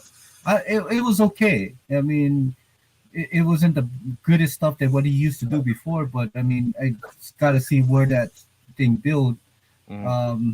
As for X-Men Red, I'm just gonna wait until the trade comes up. But I heard a lot of good things about that. When it comes to DC, but the thing is that, Mike, is that I think when it comes to DC, they always had a better story to tell than what Marvel did. And this is going back to when I first started collecting 7 years ago. Mm-hmm. So when it comes to storyline, I think that DC always has the edge, but when it comes to Marvel, that's the only thing I'm reading is Extreme X. That's pretty much what it is by Claremont, because and what he has told me what he was going to do with Kitty Pryde, it caught my interest. So I'm reading it, but it's not exactly what he had mentioned. So I'm kind of see where this takes me. Well, I feel like the X-Men is like more. You have to be an X-Men fan to like it, because right now I'm not hearing good things about X-Men. The last good thing I heard about Marvel was the Daredevil, Zdarsky run, right? That was like one of the best thing they had going on, and that was kind of like just past mediocre, right? On the DC side, Batman's had an amazing run. With so many writers on it, James Tynion, Tom King. Who's writing now? I forgot who's writing now. But now Zdarsky's writing now. And then you got Tom Taylor on Nightwing. It's just DC's just different from when it comes to storytelling than Marvel is, and the crazy part is that you have way more different characters in Marvel to play with than you do on DC. But you just got, I don't know. To me, just in my opinion, you have better writers in the DC side. Yeah, I tend to read more DC than Marvel, especially the Black Label products. I just think that they have more in depth, more darker storylines. When I read DC, as Marvel is it's okay, but I'll when I read Marvel, I'll read the miniseries, like the little short stories. I can't do the long runs. Marvel, it's just doesn't appeal to me. Just get tired of the characters. I don't know what it is, but I always seem like I'm back. I'm with Joker on that. DC has more better writing and independent than Marvel. But that's what I don't get too either ways though. When you look at the numbers, I'm sure Marvel's outselling fucking DC in comics like crazy, But it's just I don't know if you call it Marvel Do you fans. think the media platforms is what's helping that? Good point. Good point. It could be. Could be. Could be. Could be, but I can tell you, Marvel, their whole storyline. I read Daily Neighborhood of Spider-Man when Peter Parker goes to fucking LA and find out there's some mystical magic shit is happening. And I read the first thing, but I think it was written by Dan Slott. It was like trash. It was crap. But the cover got me. That fucking Bill Sinkovic, that 125. I mean, it just had to get it. So going back again is maybe the storyline is not there, but how many people are actually reading comic book? Because for me, I pick and choose my comic, but when it comes to cover, I'm a sucker for it. Mm. And I remember and watching your show, Mike, your FOC with Josh. You guys always talk about the covers, then the story comes in later. You're like, oh, that's a cover, Oh, this is 1 of 25. I don't care too much about the 1 of 50, but 1 of 24 is better. But and when it comes to stories, we get the synopsis of it, but going back again is it doesn't really intrigue us. I think that going back to your question is, what was my last Marvel read that I enjoyed? Was the Hickman run with the X-Men when he revamped the whole thing with Island of Krakoa and the whole thing. So that was my last thing. How Jonathan Hickman revamped the whole freaking thing. But other than that, that's pretty much it. So I think people are more triggering into covers and cover appearance than anything else. That's why when we do the show, we do talk about the covers, and you got to cover bases, right? Like, oh, this is nice, and look at this 125 book, and this snap. Oh, it's Drahcir doing this. I mean, doing this run on Batman, whatever. But we also incorporate the what because Josh reads a lot, right? So he incorporates what he read over the past week, and next issue's coming down this later on this month.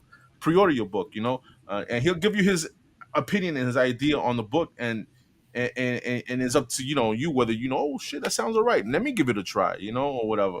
But going back to what I was trying to say is that now Marvel is just like not impressing me as much when it comes to storytelling in comic books. Yeah, no, I totally agree with you on that one. It's just there's no titles that I want to go and pick up like how I used to before. But like I said, it's pretty much more of the cover grab for me. Yeah, and that's another thing too, man. They got like 1 in 25s, 1 in 2000s, and shit. Why? Like, why you have that? You don't need to have all these covers. I could tell you why they do that. All right. Well, before, yeah, the money. But I'm saying you can't create the same type. You can't create the same type of scarcity that there once was. I'm talking about with 50s, 60s, 70s books. A lot of this stuff got destroyed, or over time it deteriorated. So the surviving copies are going to have the money. They can't do that now because everyone's in the habit of putting everything away right away and buying multiple copies. So they do those 1,000 to 1 variants or ratio variants or whatever to create the scarcity. So then people have the value there. Yeah, but that's another thing too. Is it really going to be valuable if you really think about it? Like sometimes not. Sometimes not. Yeah. It's risky. I don't think we can ever compare to what it was before, because the whole mentality of comic book was to read. I mean, even till now, it's supposed to be have read, but there's so many more collectors now. You know, they find that happens to be was this pop culture that it becomes an investment for them. But back then, it was to a point where it. Back then, there was, believe it or not, there was more political injection in those comic books than it is now. Military things and how what was going on during that time. But back then, it was for read, man. It was to read. I mean, how many when you walk into an LCS, how many kids do you see? How many guys do you see sitting in front of the shelf, going through pages to read to see? None. You don't see that anymore. So I feel you, man. I hear you. Oh, look, showing off the dogs. Dog show, baby. Is a dog show? Look, what over there? Like my lazy one. that goes to like comic My shops. old lady. Back to comic shops. I went to a comic shop earlier today. It's like you got these back issues for like $6, $3, $4, whatever it is. They got a big old like table full of $5 trades. $5 trades. It's just everything $5. 6 trades for $25. I picked up 3 myself, and I see that people tend to just buy comics for the covers goes back or go for variants than it is to try to pick up the read, because that just shows you right there. Nobody buying trades. And if they're buying trades, it's more like manga or something like that. Something that just they don't come out comic wise. They come out to read. Don't you feel like there's too much stuff? Talk about manga. Fuck, I was at a Barnes and Noble today. The whole section where there's a comic book section, 3/4 of it is all manga. Yeah. That's fucking crazy. Don't you feel like there's too much stuff being produced? Yeah. Like the market is saturated with. Yep. Yeah. So it's crazy. I remember when I first started, I was trying to find shit to read. Now it's like I have too much to read. It's fucking flipped. It's like I have I Am Batman. I Hate Fairyland Volume 2, Number 3. I have Shirtless Bearfire. I have like about 4 or 5 different volumes. You do like that Shirtless Bearfire, don't you? I need to sit down and read that I have lined up and pow. Here's a good rule of thumb for people that don't want to just go out and, if you don't want to go out and buy like 30 different new titles, and you want to make sure that what you're picking up is worth reading, you can wait to see if it makes it to trade paperback or to omnibus. Because if it makes it that far, that means it was worth reproducing in that format. But if you go with that philosophy as a mass, then you will never get comics done. I like Ice Cream Man. I picked up a bunch of trades for that. Yeah. Criminal. You guys read this, man? Nah, man. Nah. I'm telling you, man, you gotta read this. It's fucking nuts. I remember Doom was saying that they gotta make a show, a movie out of this, and finally fucking Amazon picked it up. Only David will bring some shit like that out. Dude, this is a fucking great read, man. It was just to a point where fuck. The next FOC show. It's a good read, man. It's a good read. Yeah. Damn. What are you doing off camera there, Dave? See, okay, here's he's naked from the waist down, so he has to turn it. Dude, remember when this came out? Yeah, High Republic. We talked about that shit. Dude, I picked this up at Barnes and Noble exclusive. Dude, look, you got, bro, the fucking, it's such a slow burn. Out of the when it first came out, and so far I only read this much. Wow. This was it. Out of this whole fucking book, I only read this much because it was such a slow burn. It's like I can't do this, man. It's like such a bad writing. I mean, Tall Souls. With the High Republic. Have you read Something's Killing the Children? I got the trades. I read some. I didn't read all. It's I read issue 22. Yeah. What would you say? Is it worth the read? I got the first one. From what I've read so far, yeah. And I got the first and the second volume. Read those. That's how I started. Read those. Yeah. So okay. It's good. I like it. If you're so far But- behind, maybe they'll come out with the Omni or big, thicker volume like a Trader. Yeah, like- no, that's the another- volume 1 so far, this one here so far is pretty good read. I still need to get to this volume 2 on the trade. But Now, It's good. It's a good now read. that you brought that up, all you fucking guys was people that fucking know I don't read. I read. It's just Yo, that you know, now that you brought fuck, that up, man. yo, House of Slaughter. Is that a good read? for the past couple years, yo, the indie books, right? Yeah. That shit was leading everything, right? The indie books. Yeah. Everybody was speculating on indie books. Sons killing children. What was Yeah, that conspiracy theory speculation. one? I forgot. That's a good What's read. that one? Yeah. Now what happened to the indie books? Fucking Nobody's speculating on indie books no indie more. Right? books? Hey, have you read the Black Cloak? No. No, Black Cloak, no. No. No. That- If you ever I pick it feel up, about that if you're one. ever gonna think about reading it, read it 2-3 times for you because there's so many fucking information in that one issue, dude. I had to read it 3 times just to get an idea where this fucking writer is going. Read this. You got to read this. What is That's that Punisher the Max. Right? Yeah, what yeah. is, Punisher Max by Garth Ennis. is that is that fucking Big Mike? You know, I XXL? always get confused with that and fucking what's it called? Marvel Knights. Whenever I look through that shit, like through the back issues of Punisher, I get mixed up. But that's a good one to have. That's a good one. I heard that was a pretty good read. Yeah, That's that's good, crazy. man. Crazy. I think they're on like issue 36 or 37 now. 35 is gonna be 34 is coming out this month. 35 Okay. next month. got pre-ordered every- that. You know what I need? Weapon? You know what I need to get is fuck. I really, I saw Josh showing that fucking hardcover of that Spawn, Spawn Omnibus? that Yeah. omnibus, the omnibus, dude. Fuck, I just want to get it and just read the whole damn thing because It's dope. It's a good read. It's real good. I think there's like four. I think there's like 4 of them. Look Yeah. at the colors on it. yeah, Yeah. I'm thinking about maybe I should pick those omnibus and just read through it because, man, I'm so like Spawn is a fucking great covers. I mean, he comes out with great covers every fucking. You don't week have and you read shit, any but of the new it's spawns just yet? to a point where I think. No, Nah, bro. I haven't picked up where's your any top new at? Spawn. It was well, Tito, you picked up anything? I mean, I You know. pick up my phones, but I don't really read them. I just It's like See, honestly, there we go. I'm with Tito. It's like me. I love Batman, and I'm gonna continue collecting Batman. Same thing. He loves Spawn. I'm gonna collect it. There's a time that I was reading. Pretty sure there was a time he was reading.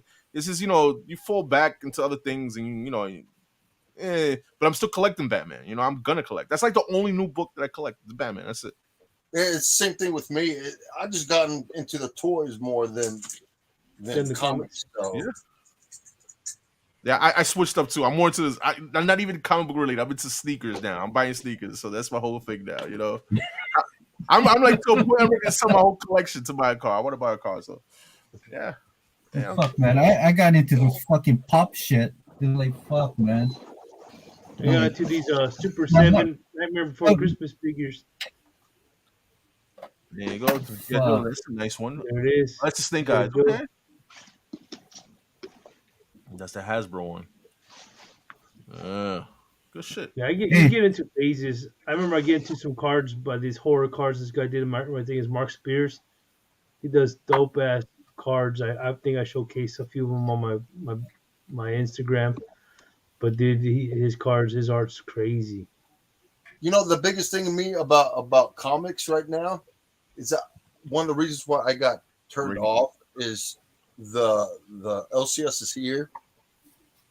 They jacked up their back issues and their wall books so extremely high that I'm like, I will not. Oh yeah.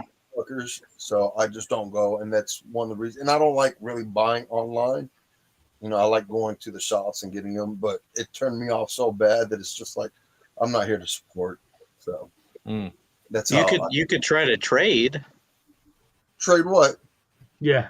If there's a book that if they have a book that's on the wall. Not these guys. They'll give you fucking a penny on the dollar for your book. See, that's Yeah. then that's Like that's GameStop, yeah. you got hypocrisy there. Then Yeah, oh yeah, yeah, dude. They were selling. Oh my god, I can't think. I know I used to take pictures of it because like it would flabbergast me. Like I'm like, are you fucking kidding me right now? Like, I just stopped supporting them. I stopped going. I go All right. to the cons around Here's- here, but have you ever tried? Like if they had let's just say, for example, they had a $500 book on the wall. Mhm. It's a graded book, so it's established, right? There's no okay. guessing. You say, I have that same book in that same grade. I'll give it to you for that price, and you can give me these 2 books. Meaning, I'll trade. You're calling it that price. No, No because one trade did that. value isn't the No one same. did that. They don't do. Yep. They don't do 1-for-1 trade value. You don't match Yeah. the dollar. No. No, it's like Okay. if it goes for $200, I'll buy it off you for 100 because I need to make that extra 100 based on selling it. It's all about profit. It's Dude, not I did a about. video about that years ago about slimy ass comic book shops. Mm-hmm. I know what you mean. Yeah, though. I mean, when it comes to LCS, even my LCS nearby, I mean, they're losing touch with the actual collectors, and their wall book is honestly, I think I have a better fucking wall book than they do. You know, this my no, I'm serious, man. I walk in. I walk into their thing and I look around all the books that they have at the wall and like, bro, like 3/4 of the shit is crap, but they have it at the fucking such a high price. I laugh. I don't know. I don't know. I literally go there, look at the books, and I start laughing because it's a joke. I mean, you don't see ASM 300. You don't see ASM 129 like I used to before. Right. Now you get all these 1 out of 100 variants up in the wall. I'm thinking, fuck, man. No, and what you get is the fucking purple Yoda alert books that get thrown up on the wall. That's what you get. Yeah. Well, it seems like it, but I mean, they do have some Bronze Age comic book, but the thing is that you can buy that shit on eBay for the same grade for like fucking half the cost, you know? Or they'll have like a Micronauts #1 and a 7.5 for like $500 or something.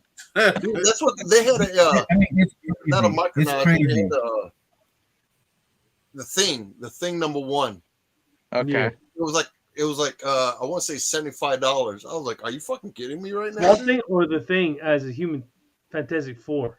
The Fantastic Four, yeah, the orange cover. Well, I think I have that one somewhere. Yeah, the I thing got that #1 from its own series. I was like, for $75, are you kidding me right now?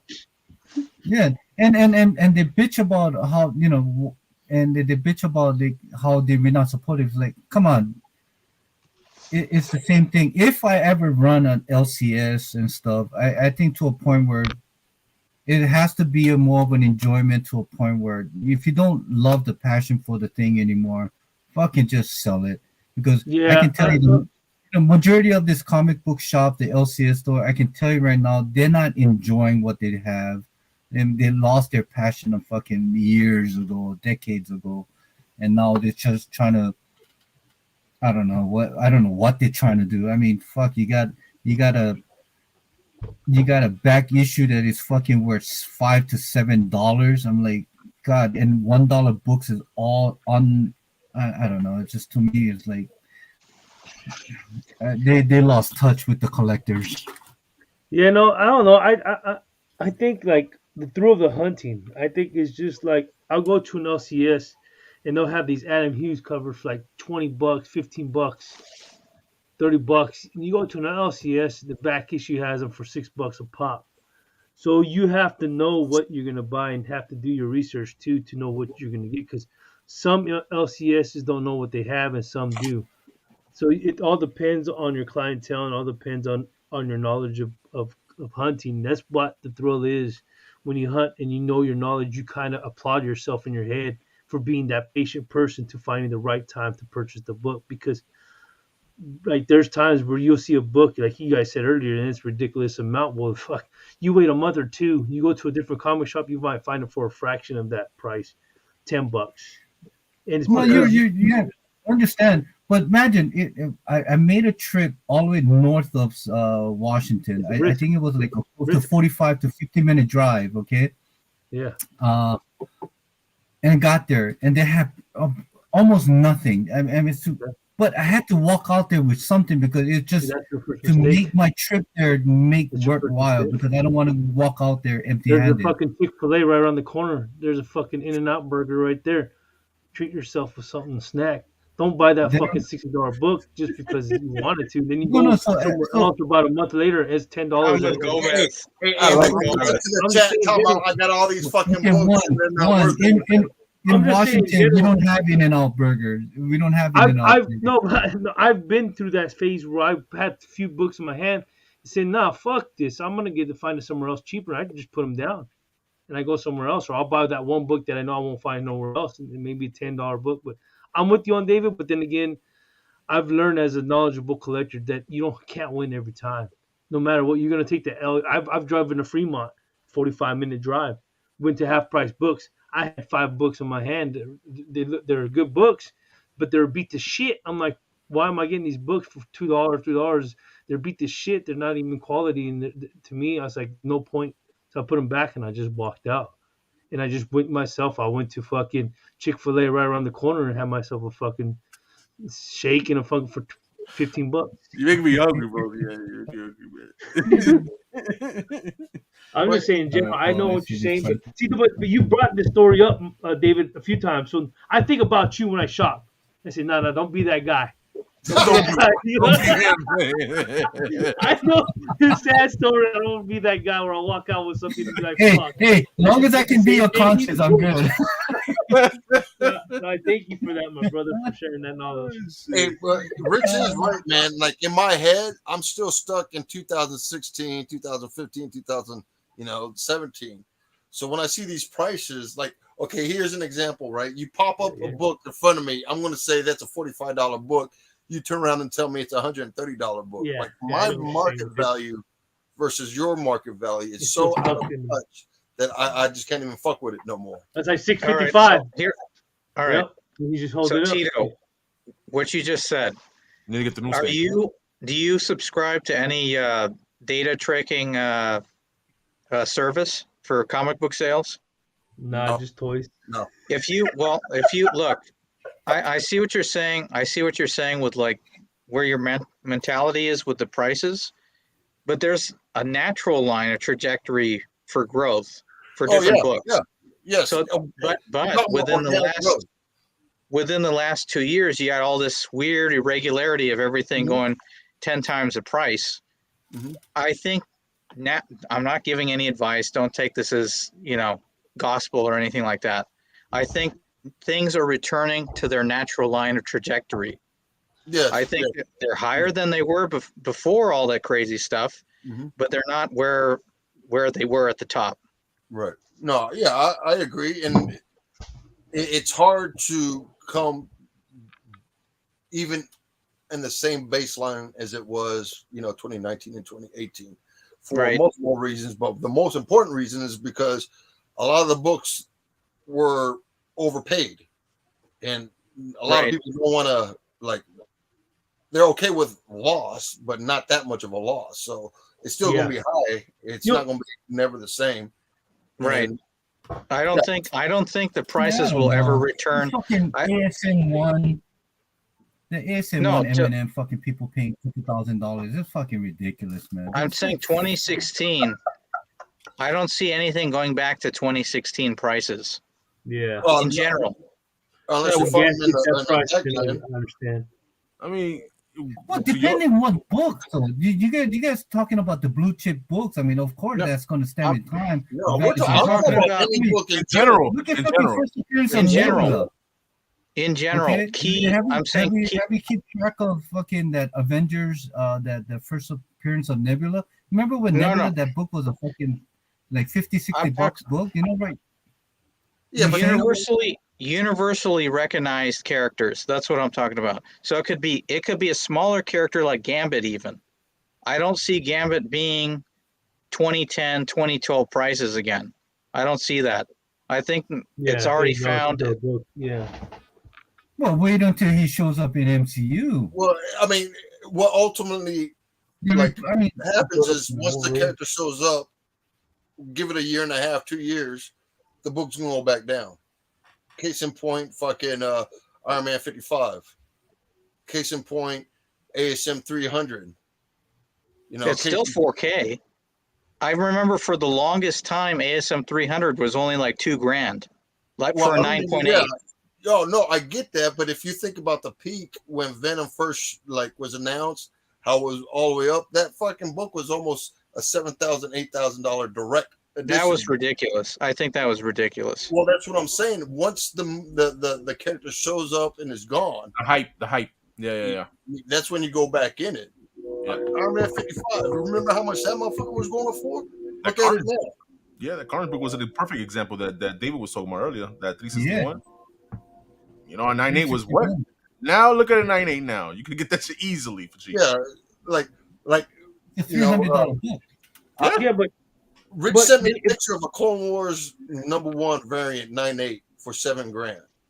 Right? It sold, I think, on Instagrams or some shit like that on IG. It sold for $7,000. Damn. Like in my head, I thought that was low. Like I thought that was like a $10,000. You're being biased because you are into that character. That's right. And that's my point. I'm not going to buy that book until that character shows up. There's no way I'm buying that book before she shows up. Ahsoka's the Miles, bro. Ahsoka's the Miles of the Star Wars universe. All right. No, man. Well, look at Miles. Miles went down how many thousands of dollars? Yeah, let's not talk about Miles. I still need to sell my No, I agree. I agree, Tito. But do you ever see an Ultimate Fallout 4 in a 9.8 ever going back to $350? No. There's too much money in that book. Yeah. It's to invest in. Yeah, there's no way. I mean, I did find a Ultimate Fallout 4 #1 for $1, you know, like 2 years ago. I'm not going to say anything about that, but I'm just saying. Is it a 9.8? I don't think so. They're probably a 7.5, so you got pretty much what you paid for. Hey, I found my 655 for $2 or $2.50. Hey, I have a question for Drahcir. If you're still here, there's that one character. It's a Star Wars character that has not been introduced, but still in the price of $1,200 to $1,300 for that variant. It's Dr. Aphra. Do you feel that book gonna go higher than what it is now? Even you guys independent. As soon as you get some type of hype about Dr. Aphra, oh yes, I think so. So you think that's a book to hold on to? She's lesbian, right? What? She a lesbian? Oh man, she can. Yeah. I don't mind. Everyone's gonna keep on going up until she shows up. Yeah, and then when she's done, it goes back down. Hey. Oh my God, yeah. Here's a better question. Here's a better question. What character has come and gone that retained its value? Iron Man. No, Daredevil. I'm sorry, Biggie's. If you're watching, what are you going after my boy for, bro? So listen, man. I feel bad. I feel bad. I honestly Daredevil. Iron Man is unappreciated. That book should have never been that low from the get-go. No, that book should have never been that low. So yes, I do agree. Iron Man is probably. I consider him like a variable because that book was never should have. It's a 68 book, or if you go back to fucking what suspense. 65 was it 65? I think or something. What the first or no 63 maybe 63. What Iron Man first appearance of Iron Man? First appearance, yeah. Is it still a suspense? Yeah, some shit. Yeah, 39. 39. Oh, there you go. 39. Yeah, 39. Tales of Suspense 39. Yeah, and then you go into Iron Man #1, deeply unappreciable for the longest time. That's a shit book. So I'm sorry, Iron Man and Submariner is a fucking better book than Iron Man #1. But so who else? Who else has come and gone that retained its value? I mean, he said Daredevil. But at the same time, he's not. You're talking about a blue chip. Of course, that motherfucker's going to retain. But he's not gone because he's coming back, man. He's coming out with. it's a blue chip. That was the question. What book that is going to be retaining its value? All right. I got an example. This you might disagree, or I don't know. What's up, Artemis? Deadpool was like a $500 book for a long time in a 9.8, but I don't think it's going to go back to 500. Well, it said 900 right now. It was at $3,000 at the peak, I think, and now it's.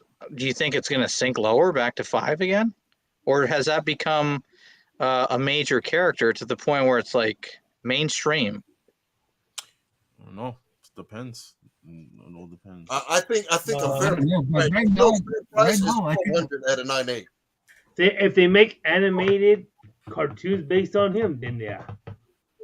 Because what's his name? He can't be doing Deadpool all this time, like kind of like Wolverine. So I think if they go animated, like what they did Harley Quinn on DC, then yeah, I Harley think Quinn went down. Harley Quinn did go down. You're talking about Batman Adventures number 12? Yes.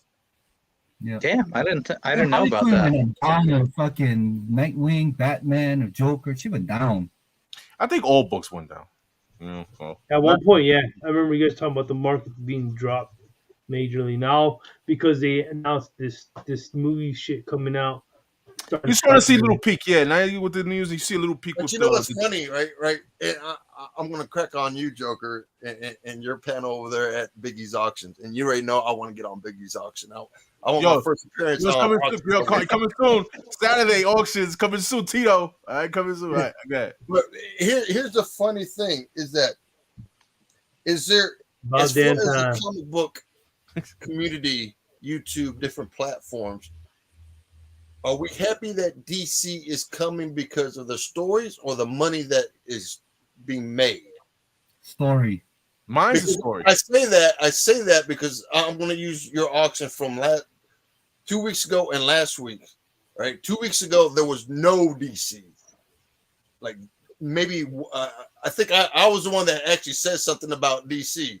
And then I'm always throwing up DC in auctions. So, but this week. Every motherfucker except for Biggie's had a DC book. So are we in it for the money with these announcements? Or are we in it for the enjoyment of what's about to happen? It could be a little bit of both. I said both. Yeah. I said both. Because you got to understand what this auction is. Yes, you want to sell the book at the time of the peak, or you think that it's the right peak. You know, James Gunn announced. Yeah, you want to capitalize on the opportunity. I guess. Exactly. But at the same But at the same time, you are giving these people opportunity to pick up books that, if regardless they're going to read or not, for them to attain it. You know, right? So then you're taking again. You're using the window of opportunity to make money. And I say that because Tito. It's in demand. Look, all right. So Biggie has the auction, right? Yeah. Here's the thing. I think in a way he's kind of doing. Take this with a grain of salt if you want. I think in a way he's doing a little bit of. I think he's doing a little bit of a service to the comic book community within YouTube, because he could take that book and go on eBay with it and probably get more money because there's more people watching it. Right. Now here's my frustration. Here's his motto: come for the deal, stay for the I don't have it. And I go looking for a book, and I hear the vendor saying this ain't the right time to sell. I'm like, why is it not the right time to sell? Because you won't make as much money now as you would for an announcement. So is that really fair for everybody other than the vendor themselves? He did that one time with Ultimate Fallout 4. He sold it, and like about a week later, that shit spiked. Right. So it's a gamble. It's a gamble when you sell books. Mm-hmm. Right. But then, is this the right time to sell this book? I don't know what it is. All right there. Anytime is the right time to sell that. What is that? I don't even know what that is. What is that? Exactly, Tito. Anytime is the right time to sell that book. This is Black Adam #1. This is 1 out of 25 variant. I thought that was. I don't know, Dave. What is it going for? $7. There you go. Yeah, right. Yeah, exactly. Oh my God. I mean, that's the thing. Like for me, I'm on the hunt for a Vampirella #1. Okay. Yeah, I could And have I've that been on the hunt for a $100 while. 2 years ago. And I go You're to a con, and all I hear is I don't have it. It's at home. It's not the right time to sell. So I'm just like, dude, I got the money. Are you talking about the one from the Something. 60s? Yeah, Yes. from Yeah, 69. the original. Okay. Yeah. And I'm like, Dude, I'm ready If I to were buy. you, I would buy that shit now. Buy that fucking Vampirella now He because said he would. can't because nobody has it. He's saying. I Nobody's would. selling it because you're waiting for a fucking announcement so Yeah. they can make more fucking money. But they're not. What They're not selling. announcement? I got the You money. can buy one online if you want. Vampirella movie? Are you fucking crazy, dude? There's a Vampirella book. You can go on eBay and get that shit if you want. But he just You said know, earlier so- he said he don't buy online. You don't Yeah, buy and, online. and I'm looking for a particular grade, and that particular grade that eBay's motherfucking asking, I might as well just take out a fucking loan. So what's your limit? So Like, what's your limit? you think going to a con, the fucking you can get a better deal Yes, I think so. for the, Yeah, for the grade that you're looking for? yes. yeah. You have to keep Cash your eyes money. peeled. Cons, Cash cons money. strictly get I deals. don't know. I've been to a con. I was at a con, and those motherfuckers. I mean, those people at the cons is the price is much higher than what I see Well, yeah, fucking I mean, online.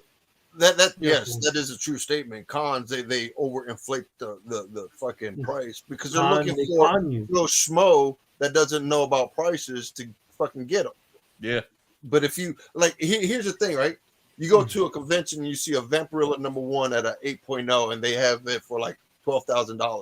Mm. Like the first question that you should always ask a vendor is, how do you price your books? Right? No, that's it. They're right there. Right No, there, no, you no, already no, offended because the guy. what that does, it establishes a basis of understanding. Because if this dude's like, yeah, I go off for eBay, what am I going to do? I'm going to go to eBay. I'm going to look at to see what the fuck they're really going for, and be like, look, We go for $9,000. I use the cards terms. Here's the comps for a fucking 8.0. That it doesn't go for that. Or I go through Go Collect, or I go through fucking Cover Price, or fucking Purple Yoda. Although I don't have Purple Yoda on my phone. GPA. Or You got to use GPA. right? GPA is But probably see, the only. you guys talk about when you go to con, the first thing you want to ask them is, what is the lowest you can go on this book?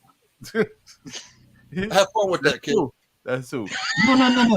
Have Of fun course, with that. that's why I never bought anything. The only thing that I bought at a con was a fucking Killing Joke in a 9.8, and at the time he had it priced at $350. I got it for $225, and I just had to give him a fucking sad story. That anyway, that's a whole different story. But that's the first thing I'll ask. You need the lowest you really can go. If they Motherfucker was give me a crying. We price, was there I laughing. was We like, left. I really want this book, man. Please. He's all- My mother's sick. and then My mother's sick. I would ask them, what is the price that you're willing to go with? Dude, all you got to do is go to the vendor and be like, how do you price your books? Yeah, but your 9 out of 10, like all dealers and cons usually go off of eBay, right? Do what David says. I got $8,000 right now, cash. Take All it, right. leave it. Exactly. All right, listen. Exactly. So are you ready? One I got something for you. So I went to a con. #1 at an 8.0? Because I'll tell I you was- right now. No, I was listening to these two vendors, right, talking to each other, Mhm. and they didn't see me because I was off to the right. They didn't see because their little partition wall was in the way. fucking Adam, you be fucking sneaking on the side, eavesdropping. So listen. These two guys were talking. They were saying, I'm tired of these people coming up here with their statistics from Go Collect and GPA, and then they're asking for fair market value. I'm not going to sell anything at fair market. I heard these two guys talking, saying all this stuff, and I'm like, dude, these guys are kind of crazy. they know they have the stuff overpriced, and Yeah. they want that price. Yep. And I mean, and that's the thing is being able to educate other collectors. $400. Anybody taking it? $400. I got it for $120. But See? you know what? I'm not gonna sell you for $120.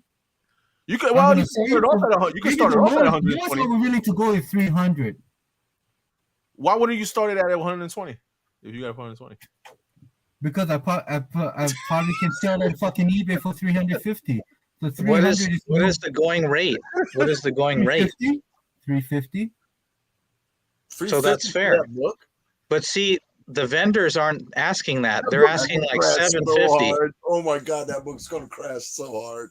Well, the Damien book? Yeah, if that book is going for $350, are you fucking kidding me? That shit's gonna crash.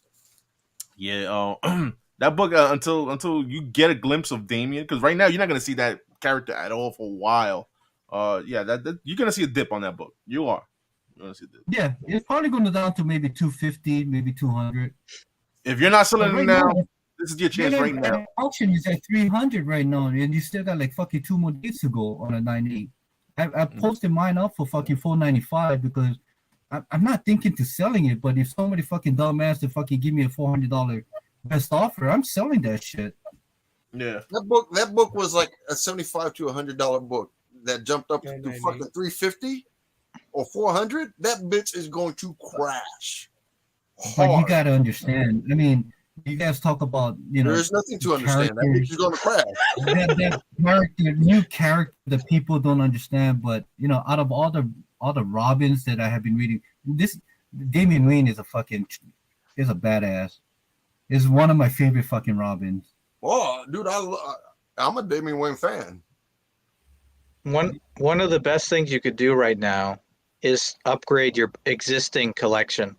Whatever you have right now, if there was a big gap before between the grade you currently own and the next grade up, like if there was hundreds or thousands of dollars in between that, the gap's much smaller right now. So if you wanted to upgrade, I think that right now that's a smart thing to do, I think, is upgrading a book. No, Alex, my Ultimate 4 Fallout, that variant, I can't even get rid of at 9,000. And you want me to upgrade to 9.8 when the fucking thing's selling at 40,000? We're talking about 30,000 swing right now. 40,000. I thought it kind of went down. I think I don't know if it's a no. The last sale was at 40 grand on a 9.8. And fuck, I got shit mine signed by the fucking wife napping fucking clicking crane. Well, right now, Giant Size X-Men is way down. It's like way down in every grade. It doesn't matter what grade you have. No, I'm holding on to that shit. That fucking these fucking. I'm holding on to my GXs. I don't care if it goes down to fucking $100. That's still fucking book. Hey! I'm gonna keep it 100, yo. Listen, I in the auction last week, first appearance of Damian Wayne, $10 starting bid. There you go. Whatever you want, because that's what I bought it for. $10, whatever. And first full appearance, the next round, $10. There you go. I don't know how many 655s y'all sold, but I was like, them motherfuckers been holding that bitch. I got more. I got more. But that's a book that I bought for cheap years ago. Yeah. It's a stash. Trust me, I know. Yeah, But the book to have in the 655 is the 1 in 10. That's the book you need to get. That's the one. I think I bought a 9.2 graded for $50. Yeah, that 1 in 10. First Super Sons. Yeah. Yeah, with John Kent. 55 1 in 10. I think I bought it for 55 shit. I can't remember. Slab 9. Dude, I sold that 9.8 655 variant. I think back in 2017 for like $500. Damn. It's still that right now. I think the last sold was for about 600, 650 right now. It's hard to get that one 9.8. I heard.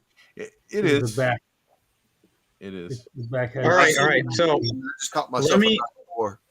let me give you some statistics here. Are you ready? Uh-huh. A giant size X-Men, a giant size X-Men and an 8.5 sold this month for 4,800. However, in the same month, a 9.0 sold for 5,500. So you're at a few $100 difference.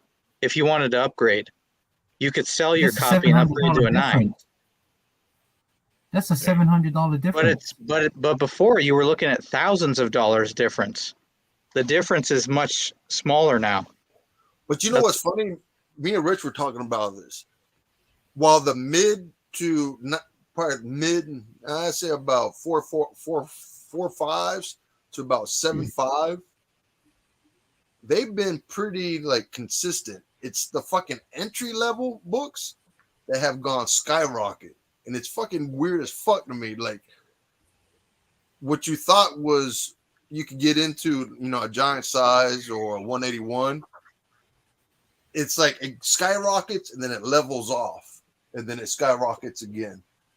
As far I think there's more people chasing that book in that grade because it's more accessible.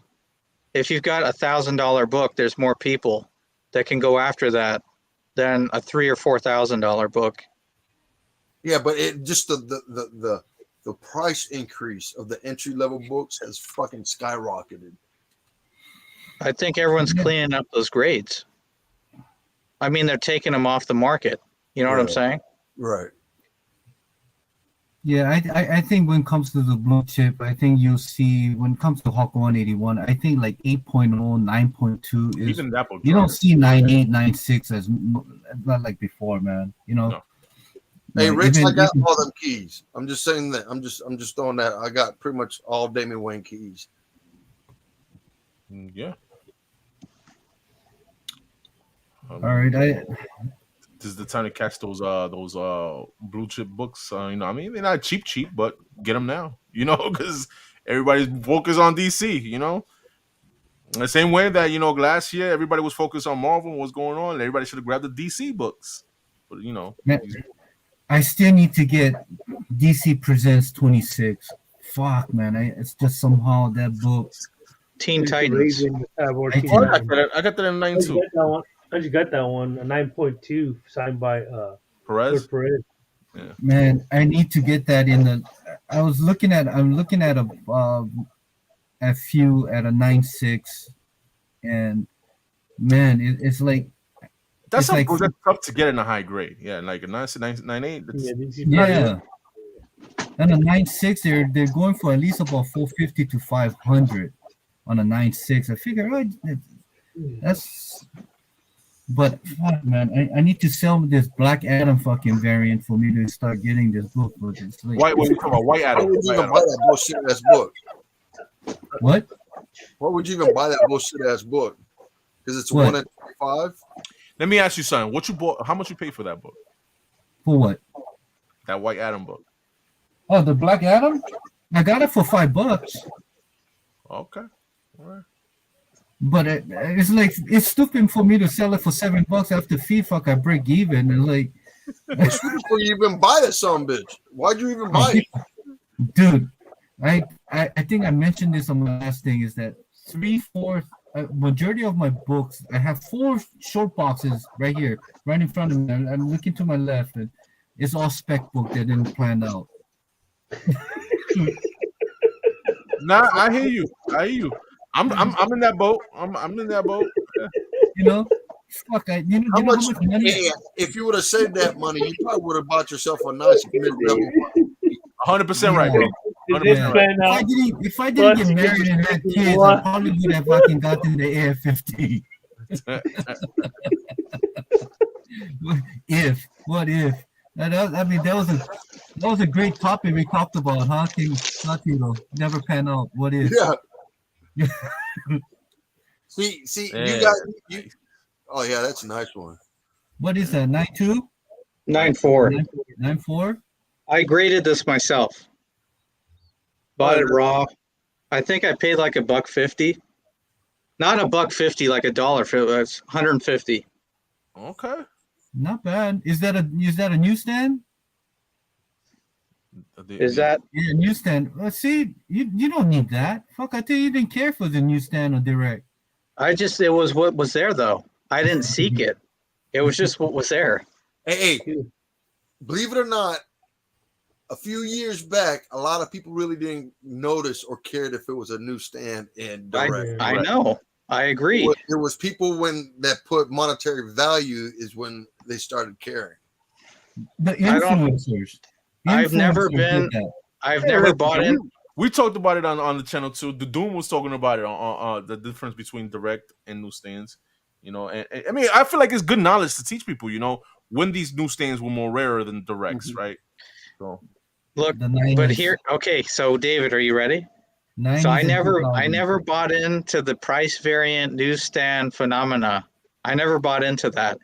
But if I were to find a newsstand, and I know I could extract the price that they're commanding, and buy another book with it, I would. I wouldn't care about keeping the newsstand. If I could just get it direct and have that in my collection and sell the newsstand to get another key that I care about. No, I'm the same way. I mean, when I got the ASM 252, there's a 252, the first black suit, and with the homage. Yeah, I only got the newsstand because at the time, the price the seller was asking and the condition was like, I took it and fucking came back as a 9.8. I mean, I paid $100 for it. I thought that was an 8.5. I bought it for 100. Came on 9.8. But do you care enough about having the newsstand to keep it, or would you? Okay, so sometimes this isn't always true, but sometimes the newsstands are worth 2 or 3 times what the regular direct version is. Direct. So would you sell the direct and then buy a direct edition and then buy something else with the remaining money? Yeah, I would. Yeah. I mean, that's what I did with X Factor number 9, was it, or was it 7? First Full Apocalypse. 6, I think, is X Factor number 6. 6 or anyway. So I had that in newsstand. I sold it for $950, right? I bought the 9.6 direct for $150 because I really didn't care what the grade was as long as I have the character, and the rest of it I spend it on my wife. Hey, highlight the Alchemist's paragraph over there. Which one? The first, second, or the third one? Well, it's sequential, so you got to read the first one to the second one to the third. Right. Said, I have a question for all your thoughts. CGC sent me an email saying that they repressed some of my books on the 50s and 60s. Mm-hmm. That they graded but did not press correctly. Then they fixed the issue and they said the books will not get a grace bump. And I'm speaking about the books with slight bend, no color breaks, not on the other. So they screwed up the process? Yeah, not process. They said they needed to repress some of the books, but they're telling them now that it's not going to get a grade bump. Wait, it's not getting a grade bump because they screwed up, or because they didn't? He didn't say anything about screwing up. He said that the CGC sent them a mail saying that they have to repress some of the books that he had sent in. You know what? I read between the lines on stuff like that. To me, and I'm just an asshole. That reads to me like we screwed up the press, and now it's not going to get the grade bump. But that's just me. No. I'm getting the same thing. It's to a point where I think they probably fucked up on the pressing, or they probably dropped the book or something, and when they're saying I'm sorry, regardless with the press or not, you're not going to get a grade bump. This is some of the horror story that sending anything to a secondary marketplace to get it graded is like.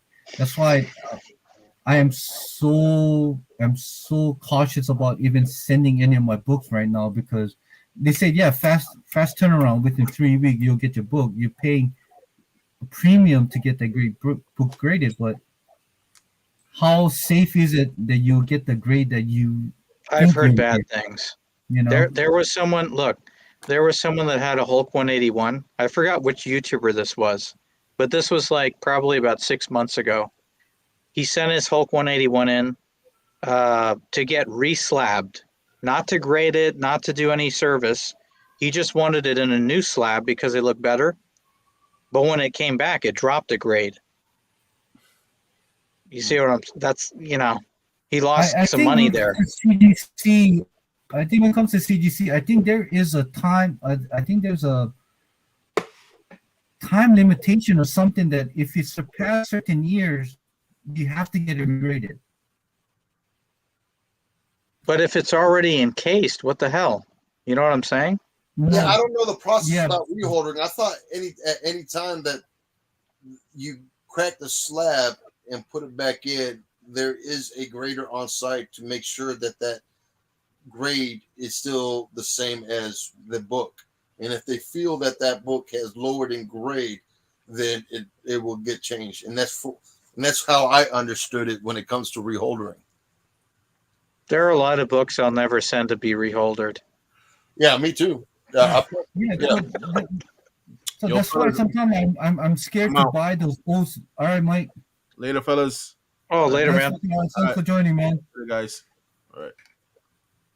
No, that's why sometimes I'm very cautious about buying those old slab because even though I want to get it reslab, if it's I think within 10 years or certain years, if they find on the database that this slab has been graded 10 years or more, they'll crack it open and regrade that thing. I think there's a small print on that. Correct me if There, I'm wrong. okay, so CBCS, right? A lot of people criticize CBCS. I think they're good. I like the company. They've done some funny stuff, but what company hasn't? But the reason I like them is because I had a CBCS. I forgot what comic book it was, but it wasn't cheap. It wasn't thousands of dollars either. I think it was like an $800 book. And I had the older CBCS slab. And I messaged them. I sent them an email. I said, if I send this in, it's not damaged. It's in the original CBCS case. It hasn't been tampered with. If I send this in to get it reholdered or reslabbed, I don't want it graded. Will it come back the same grade? And they said, yes, under those circumstances, unless for whatever reason it arrives and it's all damaged in transit, like it comes cracked and beat up or something. But I packed that thing crazy. I put stuff around. I made sure it came back the same grade. But I had the communication between each other too, though, to back myself up. Because they had said yes. I'm not too sure, but I know there's a time limitation about. It is 10 years. It's 10 years. It's 10 years, right? Yeah, okay. It's not automatic. You get reslabbed. It's the theory is after 10 years, the slab itself degrades. So, and the book will degrade with it. That's crazy. Yeah. So then that's isn't that openly admitting to having a product that destroys your book? I don't think it destroys the book. I think they're just saying that in time, it can change. I don't know. That's weird. Hey, yeah, I mean it is a iffy, but it's a business for me. Hey, I like his last statement. What's that? They sent the books, did not press. So I sent them back and they said they'd fix the issue and they're giving me the runaround. Yeah, it's kind of funny business. Okay. I'm sorry that our chemists. I'm sorry that you're going through this hardship, but I mean, you just gotta be very thorough communicating with them and talking to them and see what they can do because man, I wouldn't send anything to CGC to get pressed. And that's just my honest opinion. Don't send anything. He got it pressed, got sent back. He noticed the possibility of not being pressed. CG said, send it back, we'll press it. So he sent it back. Did you get it back after that second press? Okay, wait. Let's go back to his first one. He said CGC sent me an email saying that they pressed some of my books on the 50s and 60s books, right? That they graded but did not press correctly. I mean, they fucked up on that, right? Then they fixed the issue. But said the books will not get a grade bump. Yeah. He said, I'm speaking about books with slight bends, no color break, not on the other book, not on the older book. So he's sending some modems, I guess, I'm assuming. Do they have any legal protections against them damaging your shit? No. Yes, they do. Do they? Yes. Read your slab. Okay. And they said there's nothing. So I send them back, and they said that they'll fix the issue. It sucks, dude. There's no way to really fix that then.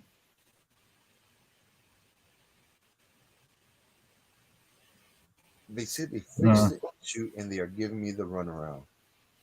or best believe that I'm on the issue. Not yet, Tito. You got it on the nose. So They charged me.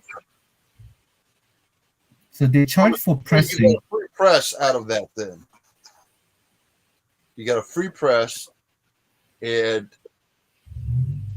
you haven't gotten the books back. So I guess my question is, how are they giving you the runaround? Are they making you pay for that second press? Or are they making you pay for the postage? They basically, from what I'm understanding, the way I understand it, we fucked up your book and we're not going to fix it. Or we can't fix it at this point because we messed up. That's how it sounds. Yeah, dude. If you remember a few years ago, CGC had a big issue with that. I think it was a 181, where they fucked up and they gave that dude like maybe $150, if anything. That's Yeah, sad. exactly. Yeah, I think that was the same with the AF-15. Somebody sent it in. It came back saying that it was a fucking detached cover. When They have a bunch. They have a bunch of 10-year-olds working there, or what? Well, I think it was the time period where like the collectibles market was starting to boom, and they were hiring like a whole bunch of new people. Yeah. So, I think unless you're an experienced grader or assessor or whatever the hell they are, if a book is beyond a certain dollar amount, it should go to a senior I think it does. I think employee. Matt takes care of the big boy books, the really big boy books. Okay. HazelDan said, I think he's saying they weren't pressed to begin with, but he had to pay for pressing, so he sent them back to get them pressed, but no bump, or is he saying that they were pressed out but wrong to begin with? Well, just because so I guess it in totality. This is me being a devil's advocate, right? So let's say the book is a 6.0 and you notice some pressable defects.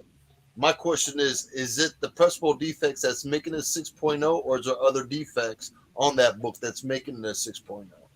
Because you can have some pressable defects at a 7.0 or any grade and get it pressed, get those pressable defects out, but the grade itself won't change because there's other factors involved in that book. Yes, no, yeah, you got it on the nose because my ASM 300, Yep. my Yep. ASM 300, I had a 9, I got it graded in 9.0 without the press. Then I sent it back to get it pressed, came back at the 9.0, and when they had a Todd McFarlane sign, I sent it out to have him sign, and they pressed it and still came back as a 9.0. So I mean, it's a crapshoot where you might get a bump, you might not get a bump. It's depending on how that book is, interior or not. But what our chemist is saying that there was no color break ticks or bends on that book, so he doesn't understand why it didn't have that. But like I said, it could be, it could factor into a lot of things. I mean, it could be the interior of the book. There's something, the interior probably might have a little rip to it that we don't see. You know, Dave, yeah. I agree with what you're saying though about not sending it there to get pressed. No, I the only reason that I don't send them to get them pressed is I learned from a lesson that I send a lot of books that didn't have a certain defects to it, and when it came back graded, it shows the defect. And I was thinking, what the hell, you press the book, but how can you get a defect like this? And Yeah.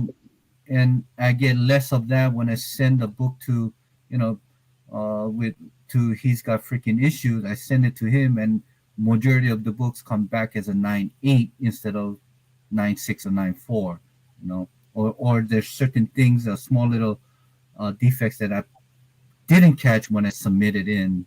So I mean, it is what it is. I mean, it's just the whole grading process that we, like I say, it's a crapshoot where Do they even do they even do they have any transparency as far as the pressing process? no. Okay, so they could be pressing something.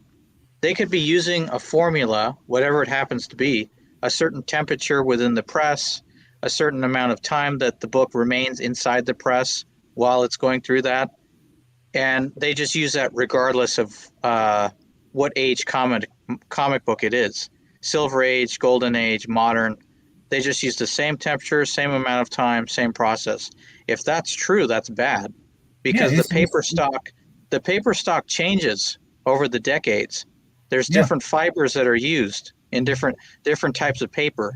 So there's going to be different sensitivities to different temperatures. So, you know, Yeah, Artemis, I think that's the thing. I think we all learned from a lesson. It's like we have to go through this learning process not to do certain things. You know, I talked to Daryl and I talked to some of the pressers. Like, how long does it take for you to press a book? They said it's all depending on the era, what right. year it was pressed. You know, they said the modern books is pretty much they say about 15 minutes. You know, it was Or pressed, or and five I minutes. and I imagine that they probably assess whether or not it's an eligible book. Meaning, is this thing too sensitive to even attempt this? The staples aren't exactly intact. Maybe we better put this off and not really try to mess with this thing because we No, could. I didn't realize it was midnight. So Yeah. All right. all right, Tito. You have a Yep. good night. Later, Tito. Yeah. What do you think, Dave? I- I'm not a presser, but only know from what I hear from by me asking a certain question. So, but every paper are different. Every era they use different quality of paper, style of paper. Nowadays in the modern is there's more gloss to it, or they put a little bit Yeah. more chemical into it to give it a sheen. So you can't press a you cannot press a modern book with a sheen in a high temperature like how you could do it probably on a bronze or silver age comic book. This it's just that. But like I said, I'm not a professional presser, or no I ever pressed a book, but that's what they have told me, that a person that went through a learning curve of pressing book is cannot he tried using modern book using the same temperature method that he used on the silver and the bronze key, and he got totally damaged. So yeah, so it says right, yeah, if you're getting the book by a third party, I will fast track it by going to help her. It's true now, because each paper has a memory on certain defect, and in time that defect will again. So is that I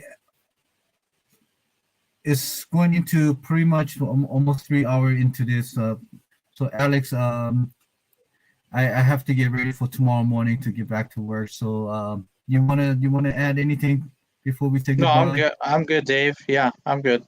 Right. So as for I think for this coming Tuesday, I don't like I said, I'll let you know by Monday night if you can. We'll go live on Tuesday or not, but I think it's pretty much guaranteed that we can do probably an hour to hour and a half of live show on Tuesday. So all you people who's been with us, Art Chemist, HazelDan, for the people in the panel member, Tito, Kingdom Comic, Gomez, the comic collector, Joko M21, East Meets West, and you, Comic Galore, Alex. Thank you again, and I wish you guys all good night. Thanks for joining. Until next time, aloha, mahalo, Later, guys. laters.